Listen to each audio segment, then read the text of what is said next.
Eagle 98.1 Game Day is on. Presented by your local Super Chevy dealers and Home Bank. Good for business, good for life. This is LSU football. Now Besh motions right to left. Handoff, Emery up the middle, huge hole. Emery inside the 10, the 5. Touchdown, Fighting Tigers. Daniels in the shotgun, takes the snap, gives to Williams. Williams hit it about the 1, keeps turning, looking for extra yards. He's got it. Touchdown, Fighting Tigers. LSU football on Eagle 98.1, the flagship home of the Tigers. Today, From the Mercedes-Benz Stadium in Atlanta, the site of the 2022 SEC Football Championship. it's the LSU Tigers and the Georgia Bulldogs. Now. Live from the 2022 Dr. Pepper SEC Fanfare, here's Charles Hanagriff and Matt Musso. From the SEC Championship game in Atlanta, Georgia, welcome to Eagle 98.1 Game Day, presented by Rouse's. Good morning, everybody. I'm Charles Hanagriff, along with Matt Musso and our entire staff as we walk you up to kickoff of this afternoon's game between the LSU Tigers and the Georgia Bulldogs. For the LSU Tigers, this is the culmination of what has been a most improbable season. For Brian Kelly, in his first year as LSU head coach, a team picked to finish anywhere from 4th to 7th in the SEC's Western Division instead became its champion, with an upset win over Alabama, sparking them to clinch that title some 3 weeks ago. They finished the regular season with a record of 9-3, 6-2 in Southeastern Conference play. Kelly's remarkable accomplishment bolstered by the fact that he remade this roster. It was less than 1 calendar year ago that LSU took the field in a bowl game with only 39 scholarship players available. A new quarterback, a completely new staff, and a new attitude have bolstered the Tigers to this position here today. They do come in as a huge underdog. The Georgia Bulldogs are the defending national champions. They finished the regular season 12-0 and ranked number 1 in the nation, 8-0 in Southeastern Conference play. Not only did they go undefeated, they did it in very impressive fashion. In the biggest games this year, Georgia was at their absolute best. They started the season with a blowout win over a very good Oregon team, and when they were put to the test by Tennessee, they answered the bell. Last year in this championship game, it was the only game Georgia lost the entire season. Though they won the national title, they lost the Southeastern Conference Championship game to Alabama. In fact, under Kirby Smart, the Bulldogs have been to this game 4 times, but have lost 3. It should put to rest any ideas that Georgia will not come in completely focused and motivated in this game. The biggest pregame story by far is the health of LSU quarterback Jayden Daniels. An ankle injury in the game last week against Texas A&M has his status up in the air right now. He's likely to play, but will he be compromised in any way? If you needed any more of an illumination of what a big deal that can be, you had to watch the Pac-12 championship game last night, in which Caleb Williams, the favorite to win the Heisman Trophy, got USC out to a 17-3 lead, but after breaking off a long run, had a hamstring injury that limited him the rest of the night. They left him in the game, but USC faded. Williams was not his normal self, and Utah won the Pac-12 championship. Will Brian Kelly have to make a similar decision today if Daniels is on the field, but in any way limited? And Matt, I don't know that there's any bigger story right now going into this game than the health of the LSU starting quarterback. There's not. You're correct. I mean, and you have to – it sounds so easy to say.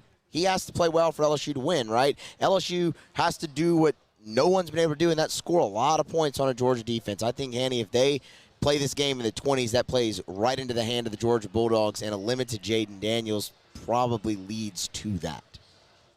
Georgia has played 16 games against teams ranked in the top 15 over the last 3 seasons. Only Alabama has been able to score more than 13 points in those games. So it is a very, very tall task indeed. I should remind you, though, that LSU has been in this position in the SEC championship game before. In 2001, Rohan Davey, coming off a scorching hot November, was injured early in the game against Tennessee in 2001. And an unknown named Matt Mock came in and provided the spark that LSU needed to take them to a Southeastern Conference title. Will that be necessary or possible today? Well, That's why we're going to the game to find out. Our full staff is with us today. We are at SEC Fanfare, a large crowd gathering here, and it is no surprise that it is somewhere between 3 and 5 to 1 red to purple. But we are 70 miles from the Georgia campus, so we sort of expected that. We thank you for being with us. We're brought to you by Rouse's. This is Eagle 98.1 Game Day.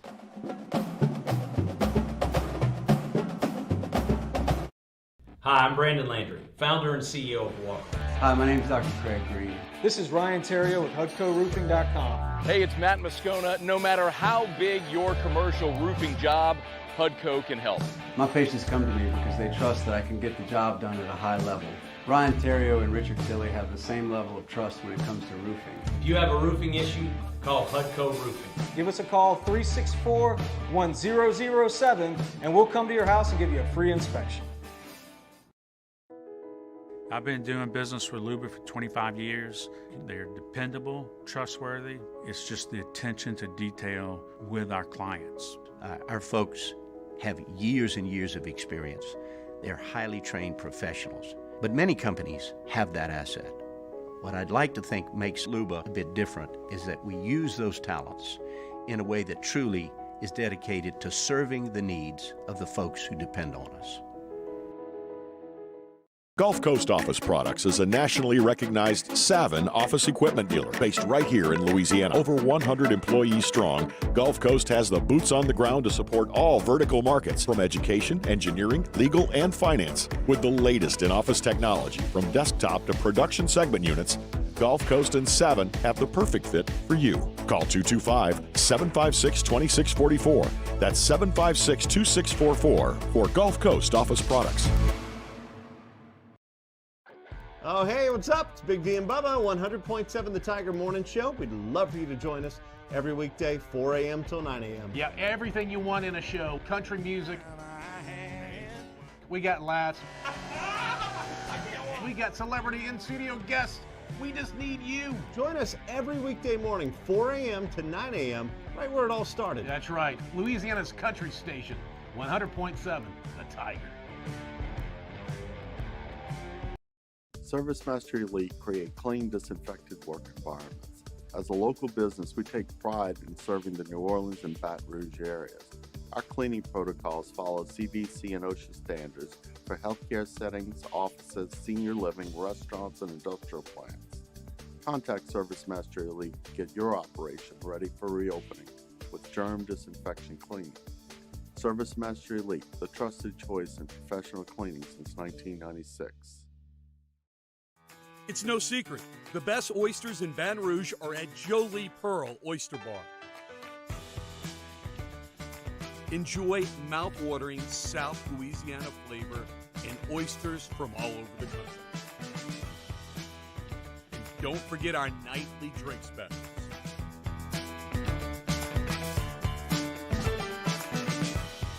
Jolie Pearl Oyster Bar, located in downtown Eagle 98.1. Eagle 98.1 Game Day, Skull Session. Offense, presented by Gulf Coast Bank. Gulf Coast Bank, the bank that cares about you. Now, here's Charles Hanagriff. And from the LSU Sports Radio Network, Gordy Rush. And we're here at Fanfare, getting you ready for LSU and Georgia. Brought to you by there's no better way to enjoy Louisiana's vast fishing opportunities than with a licensed professional charter captain at LouisianaCharterFishing.com. Our inshore, offshore, and freshwater captains, the best in the world at creating an outdoor adventure that you will never forget. With Christmas around the corner, grab the best gift for the outdoorsman in your life. Go catching at LouisianaCharterFishing.com. Gordy Rush is going to join us here in just a second. We've got him. Okay, Gordy, good morning. How are you? Hey, doing well, Charlie. You? Yeah. You know, this is always a fun event. I'm not anticipating having to send Musso over to cover a press conference because Brian Kelly's taking the Michigan job. But other than I don't want to do that either, actually. So other than that, you know, it's SEC fanfare. There's a lot of excitement here, and a lot of, of course, a lot of Georgia fans here, but a nice showing of LSU fans, I think, as well. Gordy, let's not bury the lead here. Jaden Daniels' availability today, how much he will be able to go, how compromised he will be, to me is the number one story here. And what do you think LSU can expect out of Jaden Daniels today, given the injury? Yeah, I have no idea. All I can tell you what we've all seen is Jaden Daniels practice Thursday. LSU published a picture of he and Nussmeier.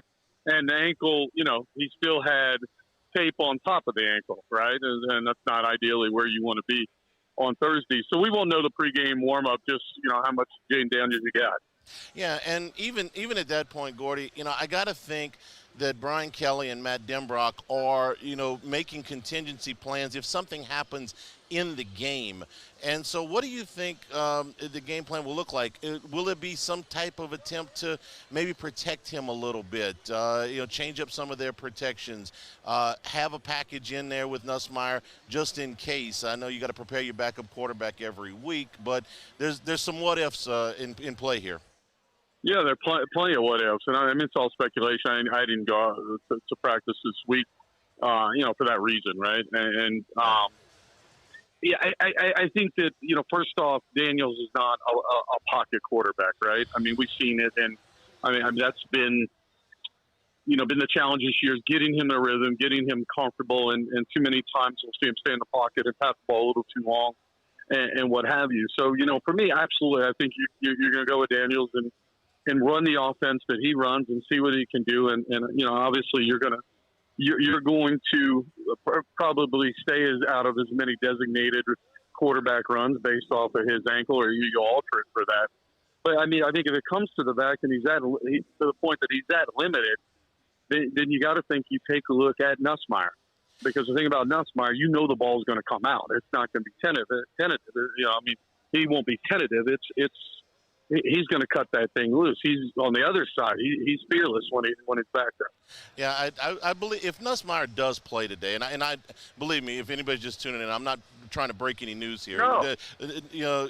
Daniels' injury is well known, but he's going to play. It's just a matter of how much can he go? How much is he going to be compromised? So we are speculating, but we're talking about what we do, on pregame. But I'm not in any way insinuating that Daniels is not going to be able to start this game. No, but to your point, it is the number one topic today. It is the topic, I think, to me every week has been, okay, how do you get Daniels comfortable in rhythm, get him off to a good start? Because when LSU had that 3-game winning streak with over Florida, Ole Miss, and Alabama, it was all about Daniels getting hot and the offense rolling. And the other part of it is, you expect Georgia to do similar game plans to what Arkansas and Texas A&M did to try and prevent Jaden Daniels from running. So I think that's a big storyline in this game, to see how Georgia defends you and what exactly can he do. And, in this situation, Gordy, with a quarterback that's a little bit, limited or potentially limited, you would think, well, go run the football. This is a very, very difficult team to run the football at. So tell me the numbers are pretty stark. They lead the league in rush defense by a wide margin. If you thought Alabama's rush defense was good, these guys are even better. So just give me a kind of a thumbnail on up front with this Georgia defense. Well, up front, it's the best defense that LSU's going to face this season. It starts with their Clark and Dean, the two outstanding nose tackles, and they got numbers, and it's what a Georgia, Alabama top-tier defense looks like. And to go back to why LSU was successful running the football, it was because you have to account for Daniels in the run game, and it was hard it was almost like defending option football. You didn't want to, as a defense, get too far up the field and shoot gaps, because if you missed, it was Daniels and all those explosive runs that really, I think, set the tone for LSU on that great offensive run. So I did a challenge for LSU now. If Daniels can't run, people are going to pin their ears back and come at him the way Florida State's going to come. That's double eagle fronts, and they're going to play press coverage, and they're going to come at him. And at that point, you have to give your receivers a chance to win some one-on-one matchups. Right. So, to your point, if Daniels, it's all speculative. To me, if Daniels is limited mobility-wise, then it really becomes a throwing game. And can you get some three-step game? You want to spread the field and get the ball to the receivers in space. I think that's your best chance to loosen Georgia up. Let's flip sides of the ball. You've made the point in the last couple of podcasts that we've done about what teams have done schematically to get Harold Perkins away from the box, outside the hash, into coverage, and what Matt House might do today if Georgia, we expect a little bit of that today, to get him more involved, to get him closer to the line of scrimmage where he can more affect the play and certainly affect the quarterback. All right, so what Harold Perkins, beginning with the Alabama game, was inserted in the nickel. It is a nickel back, right? And so that meant Jay Ward came off the field. So a lot of teams are running a tight end. So the tight end and two wide receivers to the tight end side. And with that, Ojulari is playing the weak side.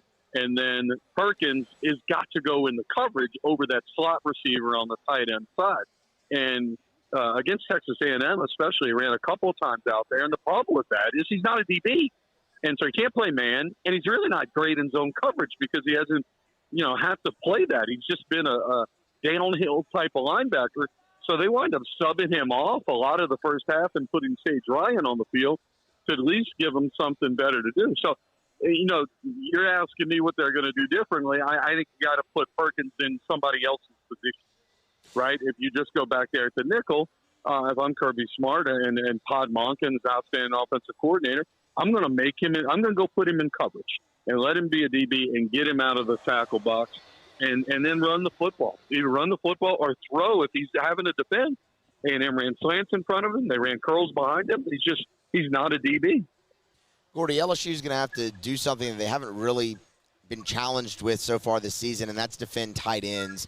Darnell Washington and Brock Bowers, obviously. I mean, no team outside of Alabama and Auburn, no team targeted a tight end more than 5 times against LSU, and Bowers and Washington are 2 of the best in the country. What's the best path to matching up against those guys? Yeah, there's a guy with size like Major Burns, right? Because, you think about one of the tight ends is 6'7", and you've got Brooks and Fouché, and they're both sub 6 feet. And so you have a little bit of a size mismatch, and then you like to be active with your linebackers. So to me, I think Burns plays a role in that. Gordy, let me go big picture here for just a second. If you'd asked us back in August what we'd be doing this weekend, it might have been a family gathering. It might have been a trip to Disneyland for all we knew. But we didn't expect to be here for sure. So when you kind of reflect back on it, and you've had a bird's eye view of this, the accomplishment of Brian Kelly to get here, regardless of what happens today, and how he built this program back from what he inherited to what they are today. Way ahead of schedule. This is a Coach of the Year, not only SEC, I think national Coach of the Year recognition. It should be in the conversation because I was on the field in Houston for that Texas Bowl when you had 39 scholarship people. And nobody had a rebuild job like he's had this year, and to sit here and to win a competitive SEC West. I don't think there was a lot of great teams, but definitely a lot of good football teams, especially Ole Miss, State, Alabama, and to be here playing for this way ahead of schedule. All right, last thing. I know you're obviously rooting for LSU today. All of us are, but you have a very special reason to root extra hard for LSU today, because if they lose, the likelihood is that they will be in the Citrus Bowl against Purdue. And I know you don't want Purdue to take the kind of beating that LSU would give them. So I know you have special incentive today, right? Look, I'm pulling for the Tigers here today. Absolutely. Always pulling for the Tigers. But the Tigers win, they go to Sugar Bowl, right? Yeah. They would be, to me, a deadlock to go to the Sugar Bowl if they happen not to win today. And you get stuck in Orlando with 3 kids and you play Purdue. Mm-hmm. Not a bad consolation. Bad consolation for most Tiger fans. Not so bad for me. Okay, well, that's good for you. And by the way, I just talking to people, there was an idea floating out there that because of the Ohio State thing with the Rose Bowl, the domino effect might land LSU in the Las Vegas Bowl. against Oregon. Yeah, but I am told that ain't happening. Oh, man. So why even bring it up, honey? To crush your dreams, Musso. Yeah, thank you. That is the most unlikely of scenarios. So it would take moving heaven and earth for that to happen. So it's Disneyland or New Orleans, Disney World or New Orleans. Not to mention, I'd have to send you and Odd out there on Monday. I'll start with the coverage Monday. Right. We'd be 50-50 to make it a pregame. Hey, Gordy, be careful coming in. We'll see you down at the Dome. Okay, buddy. Thanks. All right. We are here at SEC Fan Fair. This is the Georgia World Congress Center. It is adjacent to the Mercedes-Benz Dome. If you've been here before, it's a pretty cool event. There's a lot of interactive stuff, especially if you've got kids here. We're across from the mini baseball field here, but you can come out, you can throw footballs. The legends are here. Yep. Jimmy's very sorry that he's going to miss the Mannings. They're going to be here. Yes. Johnny Manziel is right down the aisle here. The SEC legends, they represent one player from every team. And so it's a pretty star-studded event. We visited with Todd McClure yesterday. He's LSU's rep this year. And then later on, we get closer to the game, and you'll be able to hear it, the bands come in. And we have we have tried to strategically place ourselves as far away from where the bands are going to play just so we can hear. But I've done about a half a dozen shows in this building, and I know what the acoustics are. It's going to be loud, y'all. It's going to be loud. If you like Brothers Osborne, tune in for the second hour, because you'll hear them. Right. The Brothers Osborne, Musso's a huge fan. They're right around the corner from where we are. So, hey, look, that's what this is about. Create some atmosphere. Have a good time. We're glad that you're with us. We're brought to you by Rouse's, which was our pregame home all season long at Burbank and Lee. We're so appreciative to Rouse's for being our host. All of your holiday party needs, get them at Rouse's. All of your food, obviously, but your wine, your spirits, your beer. Remember, they never run out of ice. You need a bunch of ice. You got a bunch of ice. Give you a draft beer while you're shopping. Get into the bakery, the deli section. It's fantastic over at Rouse's, corner Burbank and Lee. This is from Atlanta, Georgia, Eagle 98.1 Game Day. Eli's always been into grilling. It took us a while to see it, but the signs were there. What are you doing, Eli? I knew grilling was my thing. I have been talking about it throughout my career. Happy with the results? I am. Got the new grill from barbecueguys.com. It performed great. My advice, as I always told my boys, do more of what you're born to do. Barbecue Guys, for those who were born to grill. You want cheese on your burger, Pops? I'll take a little cheese. Crime has serious consequences, but anyone can make a mistake. If you find yourself in trouble with the law, know that you have rights, and it's okay to demand them. The law offices of O.C. Brown are here to protect you and your rights. Felony or misdemeanor, DUI or drug charge. No matter what crime you're accused of, you still have rights. Let the law offices of O.C. Brown uphold them. Call 225-343-1111. Your law firm for a lifetime. I've been doing business with Luba for 25 years. They're dependable, trustworthy. It's just the attention to detail with our clients. Our folks have years and years of experience. They're highly trained professionals, but many companies have that asset. What I'd like to think makes Luba a bit different is that we use those talents in a way that truly is dedicated to serving the needs of the folks who depend on us. Gulf Coast Office Products is a nationally recognized Savin office equipment dealer based right here in Louisiana. Over 100 employees strong, Gulf Coast has the boots on the ground to support all vertical markets, from education, engineering, legal, and finance. With the latest in office technology, from desktop to production segment units, Gulf Coast and Savin have the perfect fit for you. Call 225-756-2644. That's 756-2644 for Gulf Coast Office Products. There it is, the extra mile, on the border of expected and extraordinary, for those willing to go further, like vans customized for work or play, with safety and tech to keep you connected, supported by a 5-star sales, service, and finance team, and backed by the 1-star you know. So go the extra mile. It's never crowded because so few have what it takes to go there. Mercedes-Benz Vans. Louisiana. It's a place defined by culture, by pride, by passion, by people who do more than love this place. They celebrate it, elevate it, champion it. They are the individuals who embody what makes Louisiana great. The companies that make Louisiana a better place to work and live. The nonprofits leading transformational change in our communities. 98.1. Eagle 98.1 Game Day. Otter Locks. Presented by Lofton Staffing Services. Lofton Staffing Services. At Lofton, we put people to work. Call us today at 924-0200 or go to lofton.jobs. Now, here's Jimmy Ott. Back here at SEC Fanfare in Atlanta. Eagle 98.1 Game Day presented by Rouse's. Jimmy Ott joins us now. Jimmy, good morning. How are you? Good morning, Charlie. Just sitting over here at City Slice watching the World Cup game right now between the Netherlands and the U.S. Little rough go, huh? Still 2-0? Yep.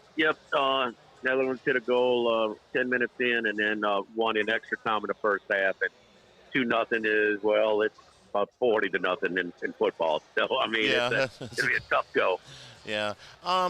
So before we start talking about this game, I want to talk about the game last night where Utah, pulled away in the fourth quarter and ended up with what looked like a rout of USC. But what I want to talk about is, earlier in the game when Caleb Williams, who is the odds-on favorite to win the Heisman, and I think still is, even after last night because he still statistically had a good game. But, Jimmy, in that game, it was a 59-yard run that he ripped off, and we found out after the game it was that he popped a hamstring. And, you could see it in the game that he was clearly compromised. He was sacked 4 times after that. And, Lincoln Riley stayed with him. And it's a tough decision. This is your star. This is maybe the best player in college football. He's why you're there. But he couldn't go. And he left him in the game, and it got out of hand. Brian Kelly may have to make a similar decision today if Jaden Daniels in any way is compromised from that injury from last week. So watching that game last night, you looked at it and you're like, oh, man, I hope that didn't happen at LSU tomorrow. It's an interesting comparison, a little bit different in the fact that, LSU's playing for a conference championship, but they're out of playoff consideration. Yeah. USC, had they come back, they're in. Also, Caleb Williams has had a better season than Jaden Daniels. So, sure. I mean, how much is the drop-off? I'm not familiar with their backup. I mean, and we've seen very little out of Nussmeier this year. So, who knows? But that you never know how hurt a guy is when we're watching the game. We don't know what they're feeling. Some are a little bit more theatrical than others. But are you telling me that he strained or pulled a hamstring and finished? That's unbelievable. I mean, and you could see it even when he sort of broke containment late in the game and had to throw all arm down the field. I think it was Addison, the defensive back, fell down and he was wide open, had to wait on the ball. But the other thing, Charlie, is he's still somewhat effective because they did drive the ball and they did score to get it, I think, within 3 in the second half when he was clearly hurt. So they just we know the drill with LSU. I'm with the USC this year. They've had to overcome a very weak defense, and it's a far from a complete roster. At first year places like Florida, like USC, like LSU. So, man, now I hear it makes me appreciate his efforts even that much more. But they had a little bit more on the line there. And if Jaden Daniels is, I hate to say it, I don't want to diminish an SEC championship because I've never been in that stadium where it wasn't a big deal. Even in 2007 when we thought that LSU's chances had been lost the week before in overtime against Arkansas. So I would say a little bit more prone maybe for Brian Kelly to make a switch if Daniels is that hurt where he can maybe jeopardize a long-term injury. Yeah, and I applaud Williams' effort because the injury occurred late in the first quarter, and he finished the drive. They scored a touchdown on that drive, and they scored a field goal on the next drive. I'm guessing here, but it probably tightened up a little bit on him maybe at halftime. It got worse as the game goes along, I guess, is probably the point. And it's a tough call for a coach. This is your guy. And if he says he can go, there's a trust factor there. We'll see if Kelly's got to make a similar call today with Daniels and the ankle injury. And look, the real problem, Charlie, is with, USC's defense was leaned on. Once that game turned, I mean, did you see all the missed tackles? Yeah. On, the arm pad? I mean, they were done, and that defense was finally exposed when their offense was not at 100%, and they had to step it up. They couldn't. Keep in mind, UCLA, they went by 3 points. Dorian Thompson-Robinson turned the ball over 4 times. Yeah. So they were there. Last week against Notre Dame, even though they were in control the whole time, Notre Dame had a critical turnover deep in there. And that's a Notre Dame team that lost to Marshall and Stanford, a horrible Stanford team to this year. So, it was an unreal run for them. They should have won the first game in Salt Lake City. I mean, Utah needed 3 fourth-down conversions and a 2-point conversion. That needed to go 4 for 4 to steal that game from USC the first time. So, but this time around, when they're up 14-3 and they got first and goal and they had to settle for a field goal, that was the start of how that thing turned, because they looked like they were going in easy for a 21-3 lead. And I think, Jimmy, if Williams would have been 100% in the second half, you would have seen a similar finish to what that game was in Salt Lake City, which finished 43-42. Would have been a high-scoring game, one score. All right, half hour from now, TCU and Kansas State. This was a really good ball game in the regular season. It was a tale of two halves. Kansas State raced out to a 28-10 lead, mostly fueled by big plays. They had 6 plays of 20 yards or more in the first half. TCU made some halftime adjustments, and Kansas State didn't score again, and TCU ran off 4 touchdowns and won the game 38-28. This, by all accounts, is expected to be the closest of all the conference championship games that we'll see today. What do you think about the rematch, Kansas State and TCU? It was Kansas State took a 28-10 lead with 9 minutes to go in the first half, did not score the rest of the game. So the first 21 minutes, 28 points. The last 39, 0. And when, a lot of teams this year, it's been a big drop-off from the starting quarterback to the backup. To the point where we flat out seeing coaches play games with the availability of starting quarterbacks. That climbing at Kansas State, he's got to. But they got both of those guys hurt the first time in Fort Worth. What's the third string do when he comes into the game? First pass attempt that he attempts. He throws an interception that helps the TCU. And with this sort of TCU's path, you don't go 12-0 at a good league like the Big 12. And the Big 12 may not have had any super teams, but they didn't have any cupcakes either. And you have to have some breaks. And, they called a break at U.S. Sports. Okay. All right. They're getting lively over here. Hey. At 2-1 over here at City Slice. So I'm going with Kansas State. I know, take my hand off the stove. Yeah. I think the pressure is real for TCU. Sonny Dykes is going to win with a lot of real candidates this year. He is going to win National Coach of the Year. Nobody exceeded their win total by 5.5 games like he did. But, man, I really like this K-State team. Martinez is a little bit better runner than Howard. Howard's a little bit better passer. But, Charlie, I think they're equally effective. And they also, because of their different skill sets, create headaches for opposing defensive coordinators. I like Kansas State in this spot. Less pressure on them. The revenge spot, although it's like 50-50 when teams play again. I thought Kansas State was the better team the first time. Minus the injuries, I still think that they are. Do you think that if TCU loses this game, they still make the playoff? Style points. It means everything. If they lose 7 to 10 points, TCU's in. If they get blown out, if we see a 2003 replay of Big 12 championship game when Oklahoma lost 35-7 to Kansas State, I think it's going to be very interesting. I know you don't want to hear it. I know you may disagree, but man, if they get beat bad, Charlie, it's going to be, and it shouldn't be, but Alabama's a bigger brand. they would have lost 2 close games on the road, on the last play of the game. Although they had 3 more scares, I think it's going to be close. But if it's tight and they lose by 1 score, I think TCU's in. Yeah, my argument against Alabama is their best win is against Texas, and so and what's the name's best win is Kansas State when their quarterback went out. Yeah. Oh, okay. But I think I get it. They both beat Texas on the road by 1 score. Okay. They both beat, so I guess you can throw those out. And now after that, Mississippi State's ranked. That's it. No, Alabama does not have the usual Alabama level of wins. No argument there. We watched UCF and Tulane 3 weeks ago at Yeoman Stadium. It was a 38-31 win for UCF. Tulane going for their first conference title today since 1998. And if they win, the way the rankings fell on Tuesday night, Jimmy, they'll be in the Cotton Bowl as the highest-ranked Group of 5 team. It'll be the biggest bowl game that Tulane's been in since the 1930s when they went to the Sugar Bowl in '39. Charlie, what were you doing in the 30s, Charlie? I was in grade school. No, I had to look it up. Hey, listen, it was a really competitive game. UCF kind of took a little bit of control in the second half. Tulane got within 1 score but couldn't get any closer.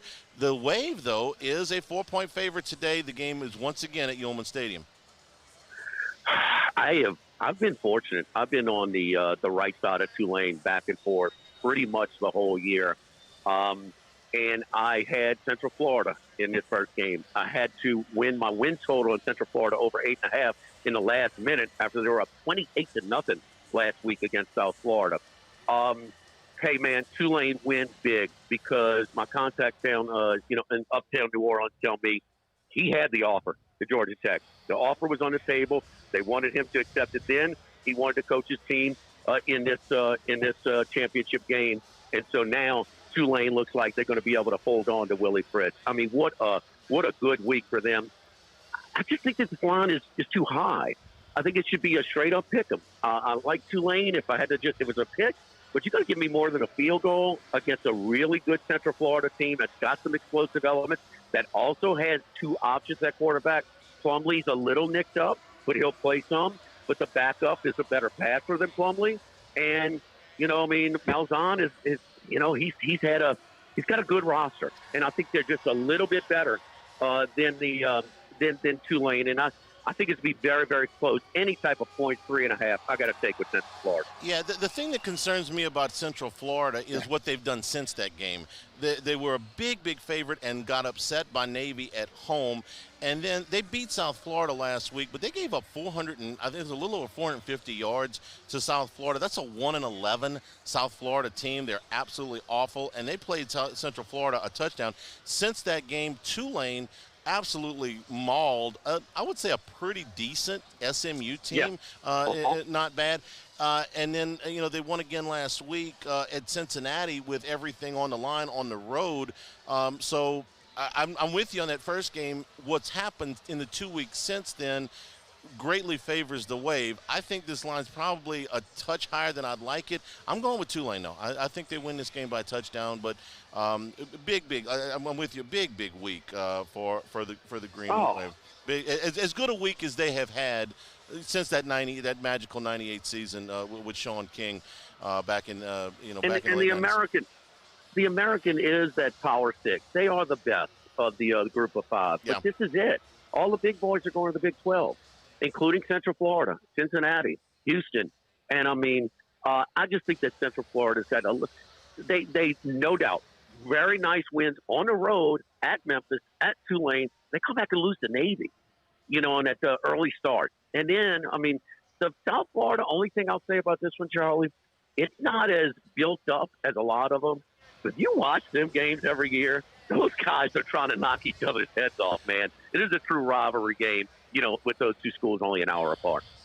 Big Ten championship game tonight, Purdue and Michigan. Michigan will be without Blake Corum, not only for this game, but for the playoff as well. Big win for Michigan last week against Ohio State. They pulled away and separated the score late. they've been a real good bully, Jimmy. I mean, that was a big win against Ohio State. It was a big win against Penn State earlier this year. They've only played really 2 close games the whole year, that game against Illinois, and then back in September against Maryland, they played a 1-score game. Everything else has been a big number. Purdue has won a lot of close games this year, so it's no surprise that Michigan is a big, big favorite here. I know you like Purdue and the points, which is either 16.5 or 17 right now. Yeah, and last year, listen, I had Iowa thinking that it was going to be a letdown spot, and they could not have beaten Iowa any worse than they did. I knew in the first quarter that thing had no chance. There's a little bit different element this year. One, they've been to the playoffs. Okay, they certainly were embarrassed. It was men and boys against Georgia last year in the semifinal, but now they have a game to play with, and it's not often that we have these teams playing in conference championships today that have a game to play with. Georgia and Michigan do. TCU may. And I just think it's so many points where I just don't – something feels a little bit different. Now, the Purdue quarterback's playing with a heavy heart. He got noticed right before the Indiana game that his brother had died. He missed some practice time, but he's back. Not trying to make an angle of it, but he did play with this news already, on his mind. So I just think that it's just kind of a let's get in, get out, and move on, and not get anybody hurt type of approach by Jim Harbaugh, as opposed to, hey man, we got to win. We got to win with style points along the way. So I like it's a lot of points, man. A lot of points. I've got to take. Yeah, Aiden O'Connell. Can't imagine what that guy was going through last week. Final game of the day, the ACC Championship, Clemson and North Carolina. Both kind of limped to the finish line, Jimmy. Clemson, DJU had a rough November. He was sacked 11 times. The touchdown-interception ratio was 1-to-1. They got routed at Notre Dame. They got upset by South Carolina. But North Carolina also had their problems in November. They lost to NC State. They lost to a bad Georgia Tech team. Yeah. And they eked out a win against Virginia, who's also not very good. So neither one of these teams setting the world on fire. The champion is not going to the playoff out of the ACC, but somebody's got to win this thing. And Clemson's a little bit better than a touchdown favorite here. Yeah, Dabo Sweeney, like a Middle Eastern reporter, telling us, no, what you're seeing is not what you're seeing. Okay. I mean, So the other thing is, Charlie, this is a bowl game. I think this is kind of like, Clemson's out of the playoff picture. This is old hat, nothing new for them to be in a conference championship game. This is a much bigger deal for North Carolina. And I'm not going to try and tell you that North Carolina is not struggling. Clemson is a superior team. They do. Look, the struggling quarterback is real, though. I mean, we can't think that he's just going to snap out of it, even against a porous defense like North Carolina has. But it's like, who cares more about being here? I just think this is as close to a bowl game that we can find. And, I mean, it just means more to North Carolina. So I'm going to take those points. I can't give you flat-out matchups and this and that. The only thing, a situational handicap, and I'm going to go with North Carolina and take those 7.5 points. I'm even going to take a swing on the money line in that one. All right, LSU and Georgia, the line is all the way up to 17.5. Jimmy, I really thought that a week and a half ago that when this line came out, that by the time we got to kickoff, it would have slid closer to 14 than it was to 17.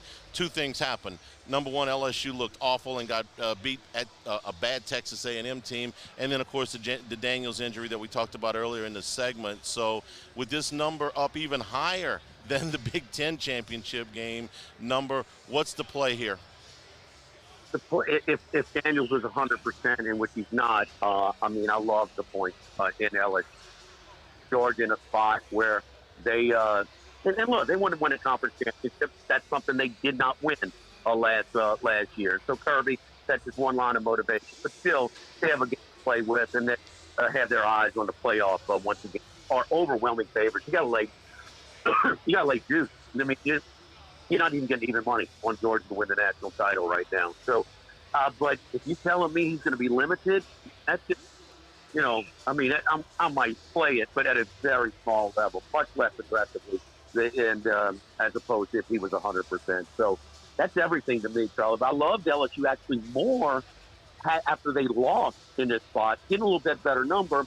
a little bit of that pressure is off of them as well, and they can play loose and easy, including their quarterback, who, when he makes a mistake, doesn't play loose, easy, and aggressive. So, but what is he? Is he 50%? Is he 70%? Is he 90%? I don't know. So that really slows down my aggressiveness on this play with LSU. Yeah, not only do we not know what he's going to be before the game, but we don't know what he's going to be during the game. That to me is the even bigger question. I have no doubt that the guy's going to go out there and give it his best, but at some point in the game, is this going to be a bigger deal for him? So that's what we're waiting to see.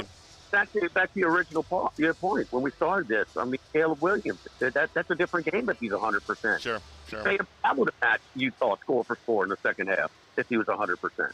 So 3-1 Netherlands. Okay, that's going to come to an end for the U.S. in the World Cup. They're almost at the end there. Jimmy, we appreciate it. We'll see you on Monday, and we'll recap all the championship weekend. Oh, I'm sorry. Yeah, who's bringing us out of lock? Excuse me. Lofton Staffing Service, hard workers with the most sought after employees. You're more than just another employee. You know that you can put applications get from there. Browse jobs at Lofton.jobs. Lofton Staffing Services, putting people to work is Lofton Staffing Services, 940-0200, Lofton.jobs. All right, Jerry, appreciate it. We'll talk to you on Monday. All right, Charlie. We're about 15 minutes away from the kickoff of the Big 12 championship game between Kansas State and TCU. Here from Fanfare in Atlanta, Georgia, Eagle 98.1 Game Day. Oh, hey, what's up? It's Big D and Bubba, 100.7 The Tiger Morning Show. We'd love for you to join us every weekday, 4 a.m. till 9 a.m. Yeah, everything you want in a show. Country music. We got laughs. We got celebrity in-studio guests. We just need you. Join us every weekday morning, 4 a.m. to 9 a.m., right where it all started. That's right. Louisiana's country station, 100.7 The Tiger. ServiceMaster Elite create clean, disinfected work environments. As a local business, we take pride in serving the New Orleans and Baton Rouge areas. Our cleaning protocols follow CDC and OSHA standards for healthcare settings, offices, senior living, restaurants, and industrial plants. Contact ServiceMaster Elite to get your operation ready for reopening with germ disinfection cleaning. ServiceMaster Elite, the trusted choice in professional cleaning since 1996. Time doesn't stop, and the world keeps spinning. Community, culture, and communications, the powerful circle that connects us together. We're creating the next evolution, a network built for every possibility, moving faster than ever before, streaming us forward into the future. And the revolution is closer than you think. RTC, ATEL, and Vision are now Rev. New name, same company. It's no secret. The best oysters in Baton Rouge are at Jolie Pearl Oyster Bar. Enjoy mouth-watering South Louisiana flavor and oysters from all over the country. And don't forget our nightly drink specials.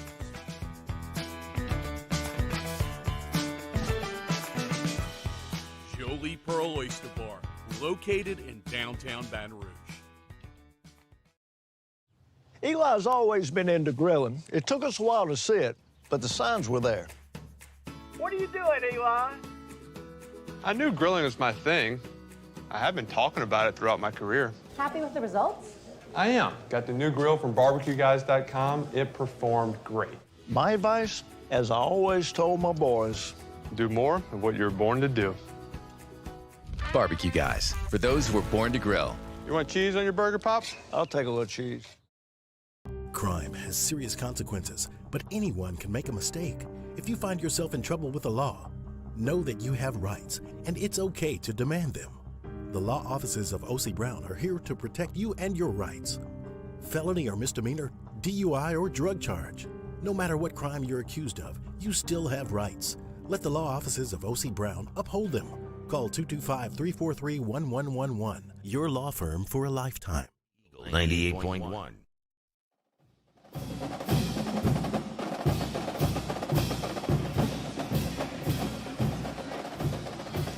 Eagle 98.1 Game Day continues from Fanfare, Georgia World Congress Center, adjacent to the Mercedes-Benz Dome. We are brought to you by Rouse's. All your holiday needs, all your holiday party needs especially, get it at Rouse's, corner of Burbank and Lee. Musso, for this season, it was a lot of twists and turns. Obviously, a team that got a lot better from week 1 to certainly week 11. I had it written week 1 to week 12. Throw week 12 out a little bit. So this is one of those. What's the most popular Eagles song? It's Hotel California. Yeah. What's the second best one? With the second most popular one? Well, you get about 15 different answers. So the number one moment for LSU this year is a 2-point conversion to beat Alabama. 100%. That's pretty much undisputed. What's the second best for you? Just your opinion. What was your second favorite moment or the one? I'll give you a second to think about it because I didn't prep you for the question. I got it. Go ahead. Got it. Go ahead. Florida. The Florida win for me. Yeah. Okay. I mean, Andy, think about the spot they were in there. You got drubbed on your home field against Tennessee. Everything went wrong for you that game. You fumbled the kickoff. Again, we don't have to rehash the game. We all know what happened. And you were being looked down on heading into that game against the University of Florida. It was a tough spot on the road. Florida, they had beaten Utah. It was Billy Napier. I mean, you did the whole monologue to open the show that day. And LSU went in there and bounced back is an understatement. They dominated the game. Yeah, it ended up, 45-35? They were up 3 touchdowns at one point heading into the fourth quarter in that football game. And I think that was a spot where you really looked at this team and said, okay, wait a minute. They got something to him. Jaden Daniels played his best game, definitely passing that night. You ran the ball well. You tackled well outside of the one really long touchdown run by Anthony Richardson. But that was kind of a moment in the year where it was like, okay, wait a minute. This team, they've got something to them, and it's always nice to beat the University of Florida at anything. It's Florida for me, too, but it's a specific spot in the Florida game where if you remember back to the second half of this game, Florida had scored touchdowns on back-to-back drives, and they had cut the lead to 42-35. And LSU gets the ball back with about 7 minutes to go in the game, about 7.5 minutes to go in the game. And at that point, it's gut check time because, as you pointed out, you just got routed the week before in your stadium. If you go on the road and blow this lead, okay, this is the kind of thing that can stay with you for the rest of the season. And it was going to get harder from there because you had Ole Miss coming up the next week. It was undefeated at the time, and then Alabama following that. So there's this point in the drive where you've got an opportunity to put the game away here. That you take the ball with 7.5 minutes to go, you drive it down, you score, you go up 2 scores, and the ball game is over. But if you don't, and Florida scores, and they end up winning this game either in regulation or in overtime, the season could have easily spiraled at that point. And it's easy to forget now. Jaden Daniels threw an interception on that drive, okay? And it got called back for a roughing the passer penalty, and LSU kept the ball. Yeah. And for Daniels, who at times this year has gotten rattled when things haven't gone right, he composed himself, put the drive together, they go down, and then they kicked the field goal, which was also no sure thing, from 47 yards, and they put the game away. And I'm not telling you that that's why they beat Ole Miss the next week or Alabama several weeks later after the bye, but it was a gut check time for them. And if you look at the forks in the road, forks in the schedule, these places where the season can take an upward trend or a downward trend, that was the biggest one for me. And they answered the call. And if that interception stands and Florida goes down and scores, I can promise you we ain't here today. No, absolutely not. I don't know what the record ends up being, but I can promise you we're not sitting here right now. Yeah, that you're right. I'd forgotten about the interception that was called back on the roughing the passer. Boy, that was a questionable roughing the passer call if you ask some people, but it was a turning point. And for me, it was just that moment where it was like, okay, this team, they've got the moxie that you need. Now, the road's going to get tougher, but I think you saw it continue. I mean, they get down and they come back. They get down and they come back. I don't know if you're going to do that today, but they get down and they come back. They get down and they come back. That's just what they've been all year. So, Florida for me, that was great. Running Boards Marketing, they can help your business stand out. Giant LED mobile billboard trucks. They drive eye-catching ads. They're impossible to miss all around the city. You've probably already seen it. Check out runningboardsmarketing.com. See how they can help your business today. Here in Atlanta, Georgia, brought to you by Rouse's, Eagle 98.1 Game Day. Hi, I'm Brandon Landry, founder and CEO of Walker. Hi, my name is Dr. Craig Green. This is Ryan Terrio with HUDCORoofing.com. Hey, it's Matt Moscona. No matter how big your commercial roofing job, HUDCO can help. My patients come to me because they trust that I can get the job done at a high level. Ryan Terrio and Richard Tilley have the same level of trust when it comes to roofing. If you have a roofing issue, call HUDCO Roofing. Give us a call, 364-1007, and we'll come to your house and give you a free inspection. There it is, the extra mile, on the border of expected and extraordinary for those willing to go further, like vans customized for work or play, with safety and tech to keep you connected, supported by a 5-star sales, service, and finance team, and backed by the 1-star you know. So go the extra mile. It's never crowded because so few have what it takes to go there. Mercedes-Benz Vans. Louisiana. It's a place defined by culture, by pride, by passion, by people who do more than love this place. They celebrate it, elevate it, champion it. They are the individuals who embody what makes Louisiana great. The companies that make Louisiana a better place to work and live. The nonprofits leading transformational change in our communities. Champions of Louisiana are all around us, and LWCC is proud to celebrate them because we've always been Louisiana loyal, supporting the workers, the innovators, the change agents of this great place we call home. Who are the champions around you? Together, we can share their stories. Together, we can help our home state thrive. Together, we are Louisiana loyal. Always.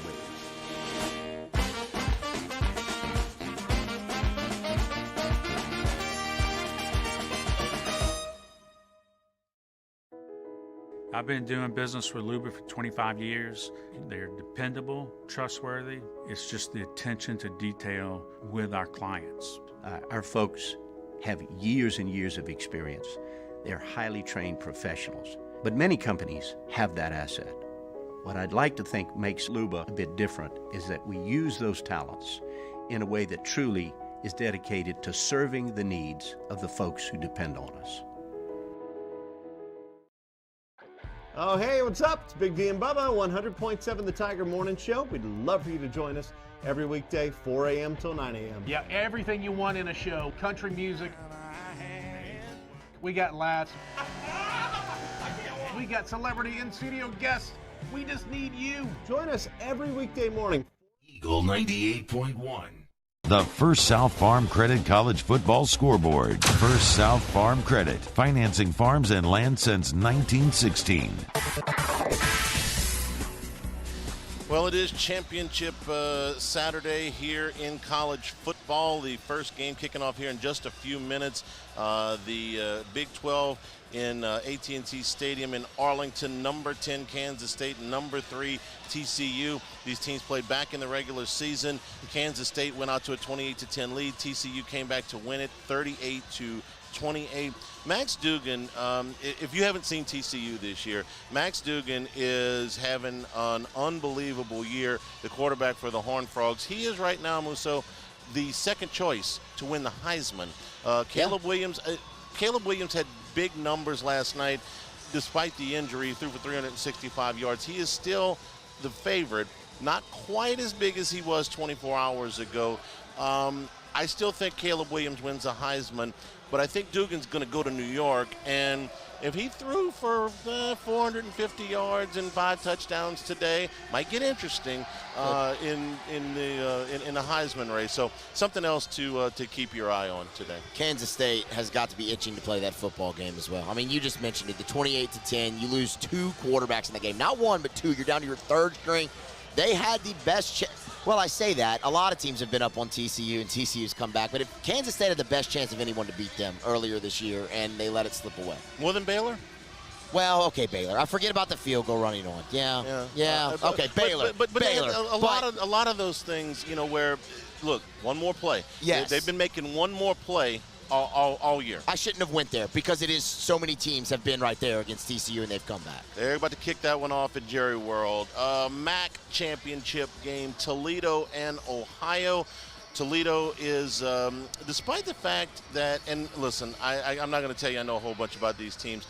Toledo was 5-3 in the MAC. Ohio was 7-1 in the regular season in the MAC, and Toledo is still a 3.5 point favorite. These teams did not play in the regular season, so we'll see. That game also kicking off in a few minutes at Ford Field in Detroit.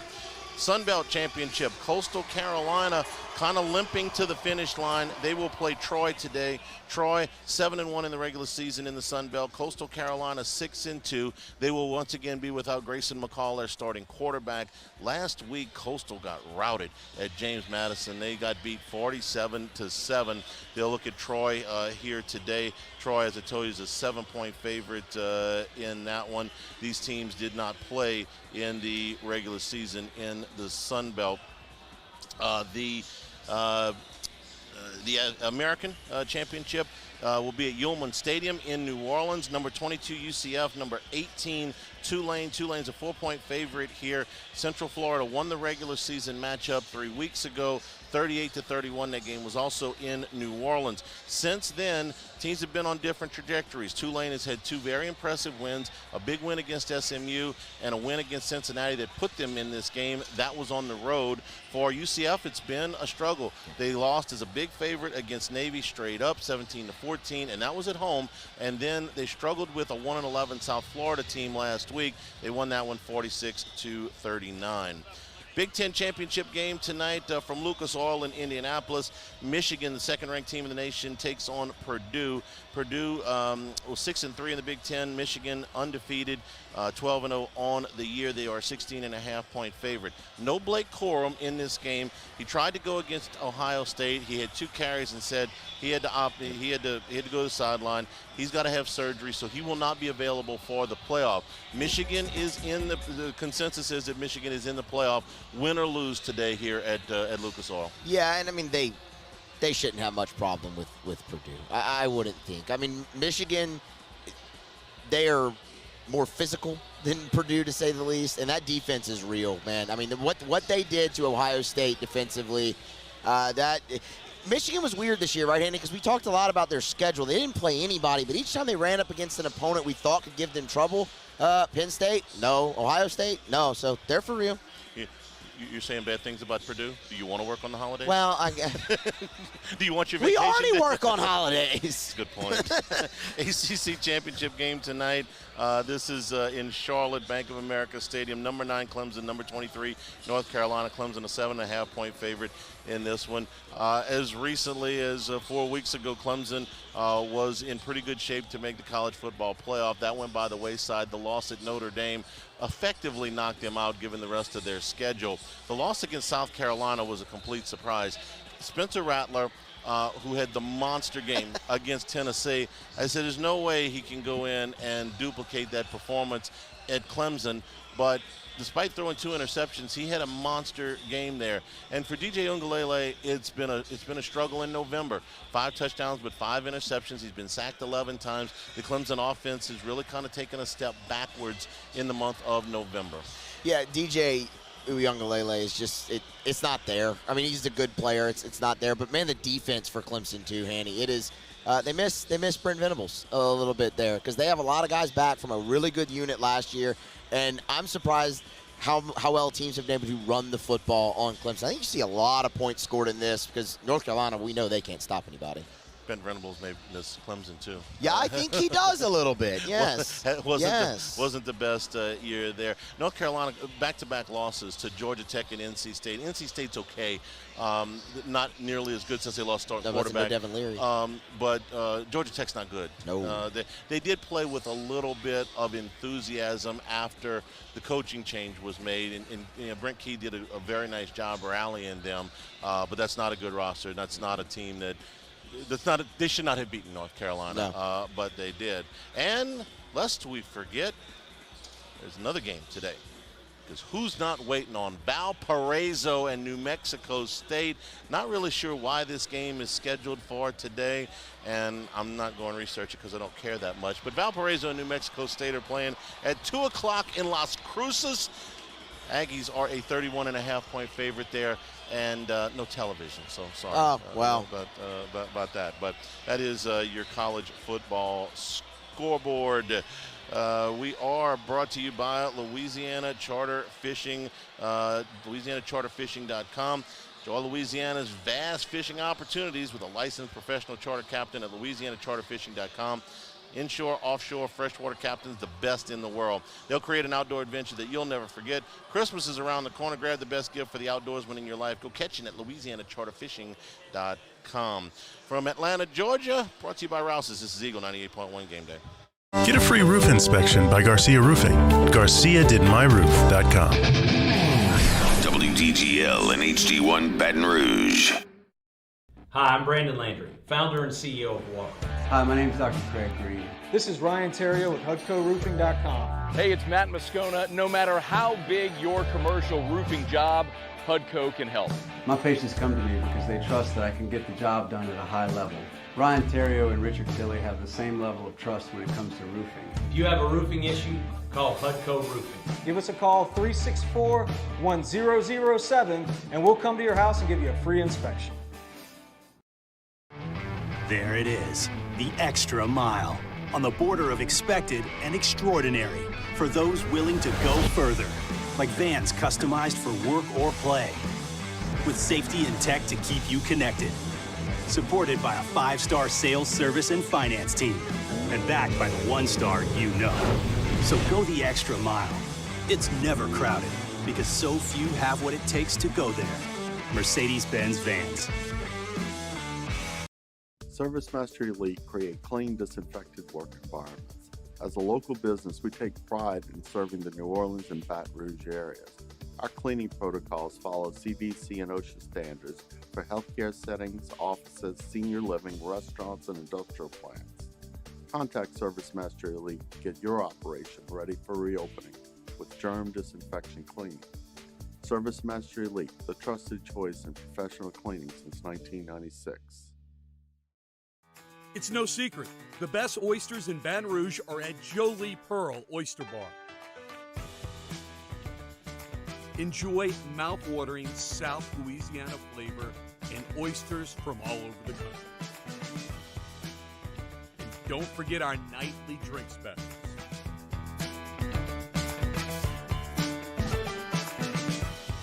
Jolie Pearl Oyster Bar, located in downtown Baton Rouge. Eli's always been into grilling. It took us a while to see it, but the signs were there. What are you doing, Eli? I knew grilling was my thing. I have been talking about it throughout my career. Happy with the results? I am. Got the new grill from barbecueguys.com. It performed great. My advice, as I always told my boys, do more of what you're born to do. Barbecue Guys, for those who were born to grill. You want cheese on your burger, Pops? I'll take a little cheese. Crime has serious consequences, but anyone can make a mistake. If you find yourself in trouble with the law, know that you have rights, and it's okay to demand them. The law offices of O.C. Brown are here to protect you and your rights. Felony or misdemeanor, DUI or drug charge. No matter what crime you're accused of, you still have rights. Let the law offices of O.C. Brown uphold them. Call 225-343-1111. Your law firm for a life. 98.1. Eagle 98.1 Game Day Scouting Report. Presented by Demco. Demco. Powering lives. Brightening the future. Welcome back in Eagle 98.1 Game Day. We are live from the 2022 SEC Fanfare, counting you down to the SEC Championship between the Georgia Bulldogs and your Fighting Tigers of LSU. Get a scouting report on those Bulldogs. For that, we turn to our guy, the Executive Director of the Reese's Senior Bowl, Jim Nagy. Jim, we appreciate it. Postseason football, how are you? I'm great, Matt. This is pretty cool. We're here. Can you believe it? SEC Championship game, Brian Kelly, year one. It's awesome. We talked about it a little bit last week. I don't think many would have pegged them here, but they're here, and they'll kick it off here in a few short hours and try to shock the world one more time this year. They're going to have to go through a very, very tough Georgia team, which we're going to get to. A couple players to watch out for, as you might expect, from the Bulldogs. But I do kind of want to start a guy with an LSU angle that we've talked about plenty this year, but earlier this week, Ali Gay became the first Tiger to officially accept the Reese's Senior Bowl invite for 2022. Yeah, we're fired up to get Ali. I actually had a chance to speak to him on the phone earlier in the week, and gosh, everyone in the building says great things about him, and he really came across well on that phone call, and it's going to be a big week for him. You know, he's played a lot of football there. You know, he's a really talented guy. I think where he could really excel down here is in the one-on-one pass rush stuff. You know, just using that length and that athleticism. I think those pass rushers seem to make more money in this game than those guys, and the guys trying to block them are the guys that always make a lot of money coming out of Mobile. And so we're fired up to get Ali, and hopefully we'll get an acceptance here soon from Jay Ward as well. Absolutely. I wish Ali all the best for sure. He's definitely got one more game to play at least here in Tiger uniform, and guys are excited. Fans are excited to watch him do that. So let's kind of shift the focus now a little bit to the game and the Georgia Bulldogs. Let's start on the offensive side of the ball because it's an effective offense. It might not be what you see all around college football today, but they definitely get the job done, and it kind of starts with the running game and, of course, the tight ends. Kenny McIntosh, he's the leading rusher, but also the third leading receiver on this Georgia team out of the backfield. Yeah, really good all-around back. He's our highest-graded senior running back in this class. You know, I think if you go back, just like LSU likes to claim DBU, I think you could say Georgia's RBU. Yeah. If you go back with the Nick Chubbs and Sony Michel's and Todd Gurley's and all the great players they've had come out of there, Kenny McIntosh is kind of next in line. He's as you mentioned, you know, he's coming off a game where he had 90-some receiving and 80-some rushing. He was our Senior Bowl Offensive Player of the Week this week for his efforts last week against Georgia Tech. But he's a guy that he runs powerful. He's got burst. He runs behind his pads. He's hard to tackle. And he really catches that out of the backfield well. And you can see that in his production in the pass game. So really good player. That's going to be a guy they're going to have to stop. Again, there's other backs. I mean, they rotate him through there pretty good. But Kenny McIntosh, the numbers might not say it. He's not like a 1,500-yard back, and that's because of how they use him. But a really talented guy that's going to play for a long time at the next level. The quarterback for Georgia, Stetson Bennett. Man, what else can you really say about Stetson Bennett? Hard guy to not root for with the journey that he's had, obviously, but continually counted out. Can he ever lead Georgia to a national championship? Well, he checks that box. He comes back this year, and through the first 3 weeks of the season was looking like a Heisman front runner in those first 3 games, 900 yards, 5 touchdowns and whatnot through the air. Just an overall solid guy, really makes that offense run. Is there kind of a path for him at the next level? Yeah, I think there is, Matt. You know, I created a little bit of a stir on Twitter a few weeks ago.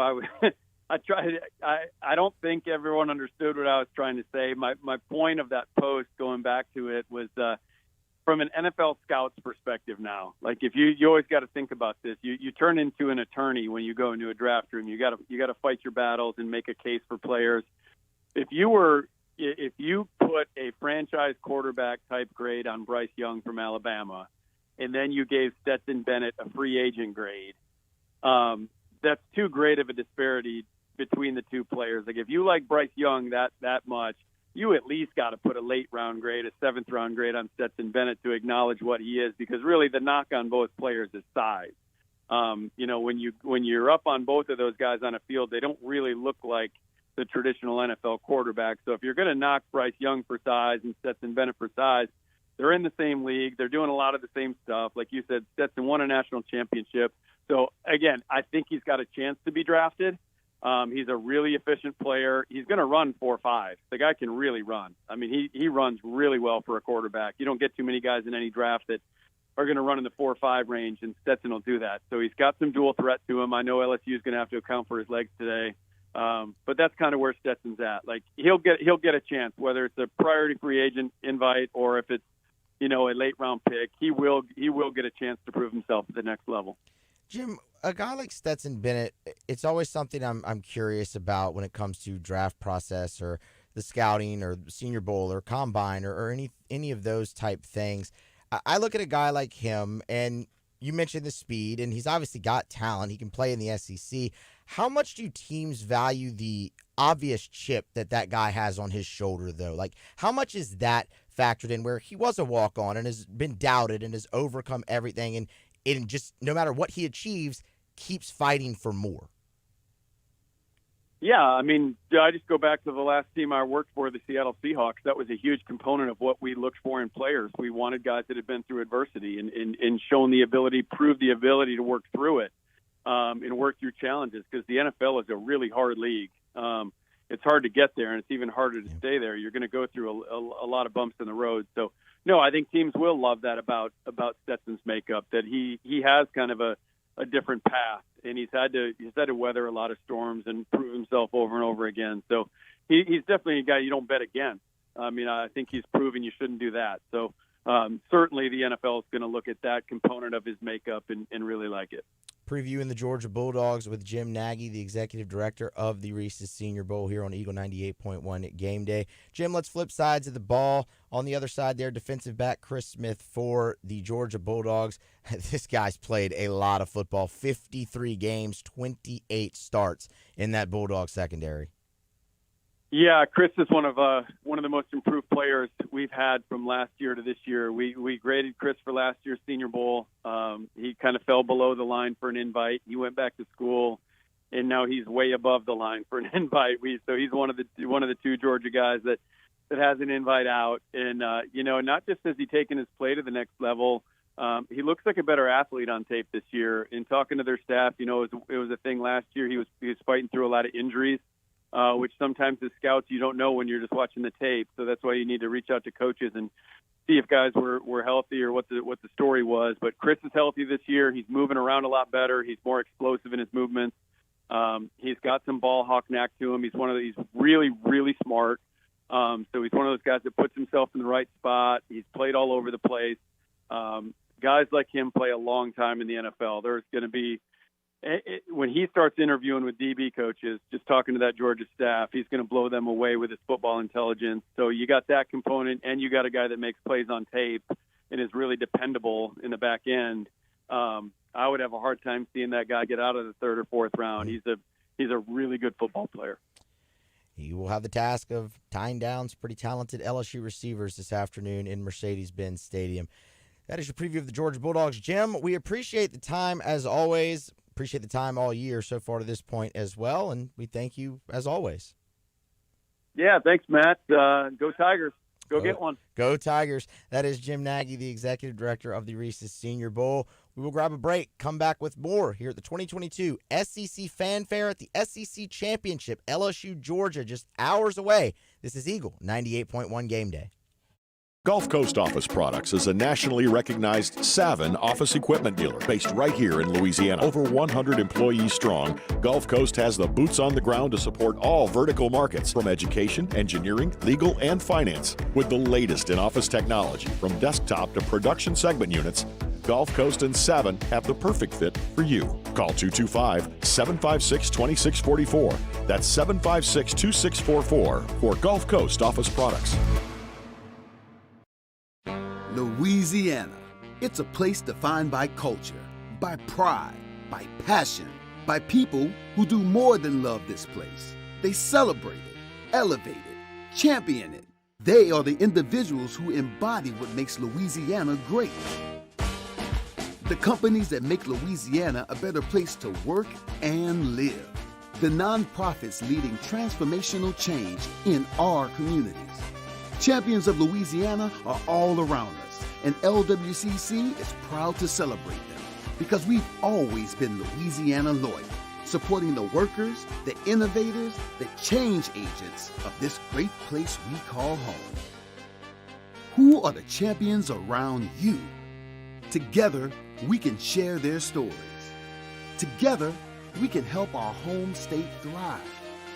Together, we are Louisiana loyal. Always.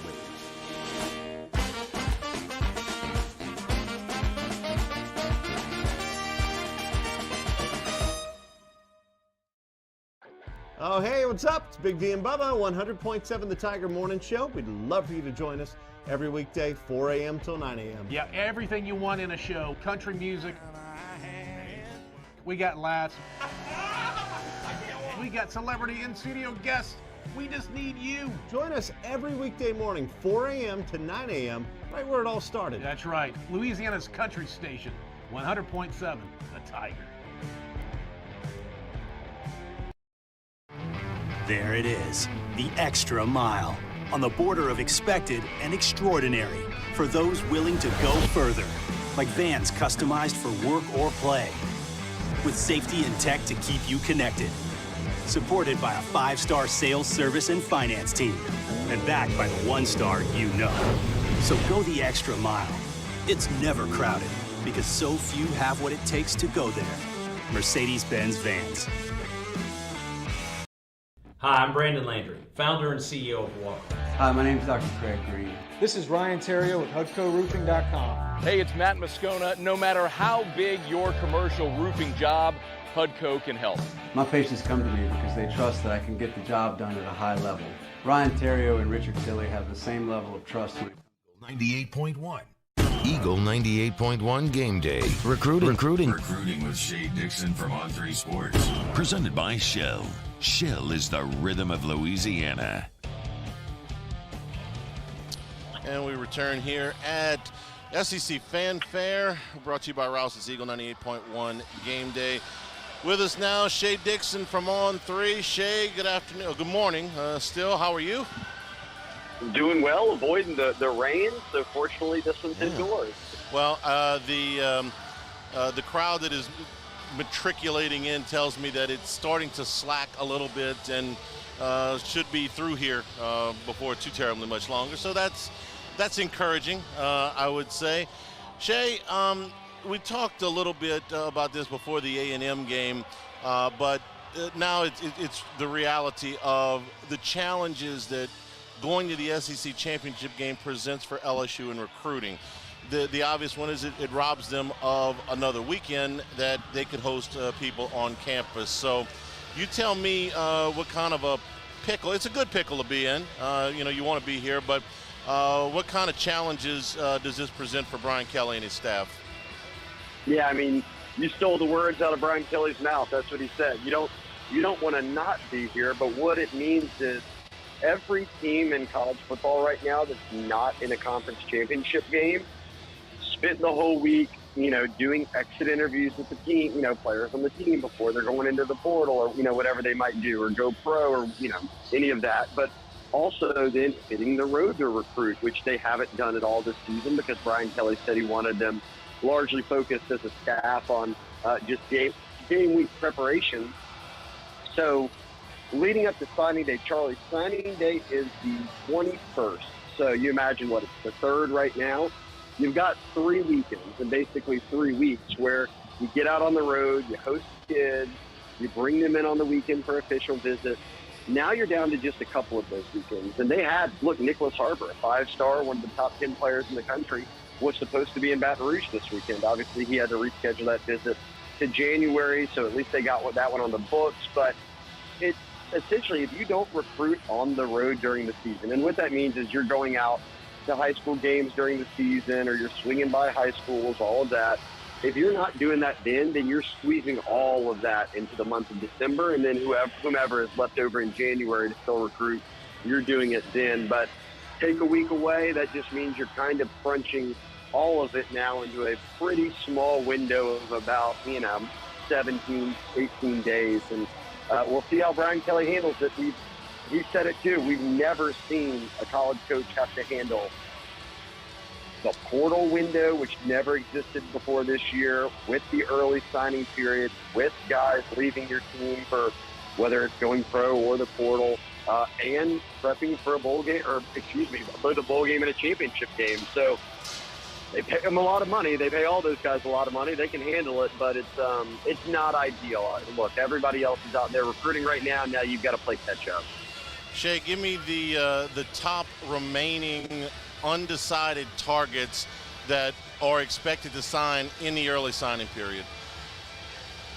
I point heavy to defensive backs here, and there's a number of kids and a number of positions that, let's say 6, 7, 8 kids, they're still on that will sign early. Nicholas Harbor is going to take it to February, but you and I have talked about this a lot. Corner was a multi-year rebuild, especially because they leaned heavy on grad transfers last year to kind of bridge the gap to another off season to where you can reload the roster. And I think that they'll go heavy in the portal again at DB, but they have a chance here before signing day to host Desmond Ricks, who's the top uncommitted corner in the country.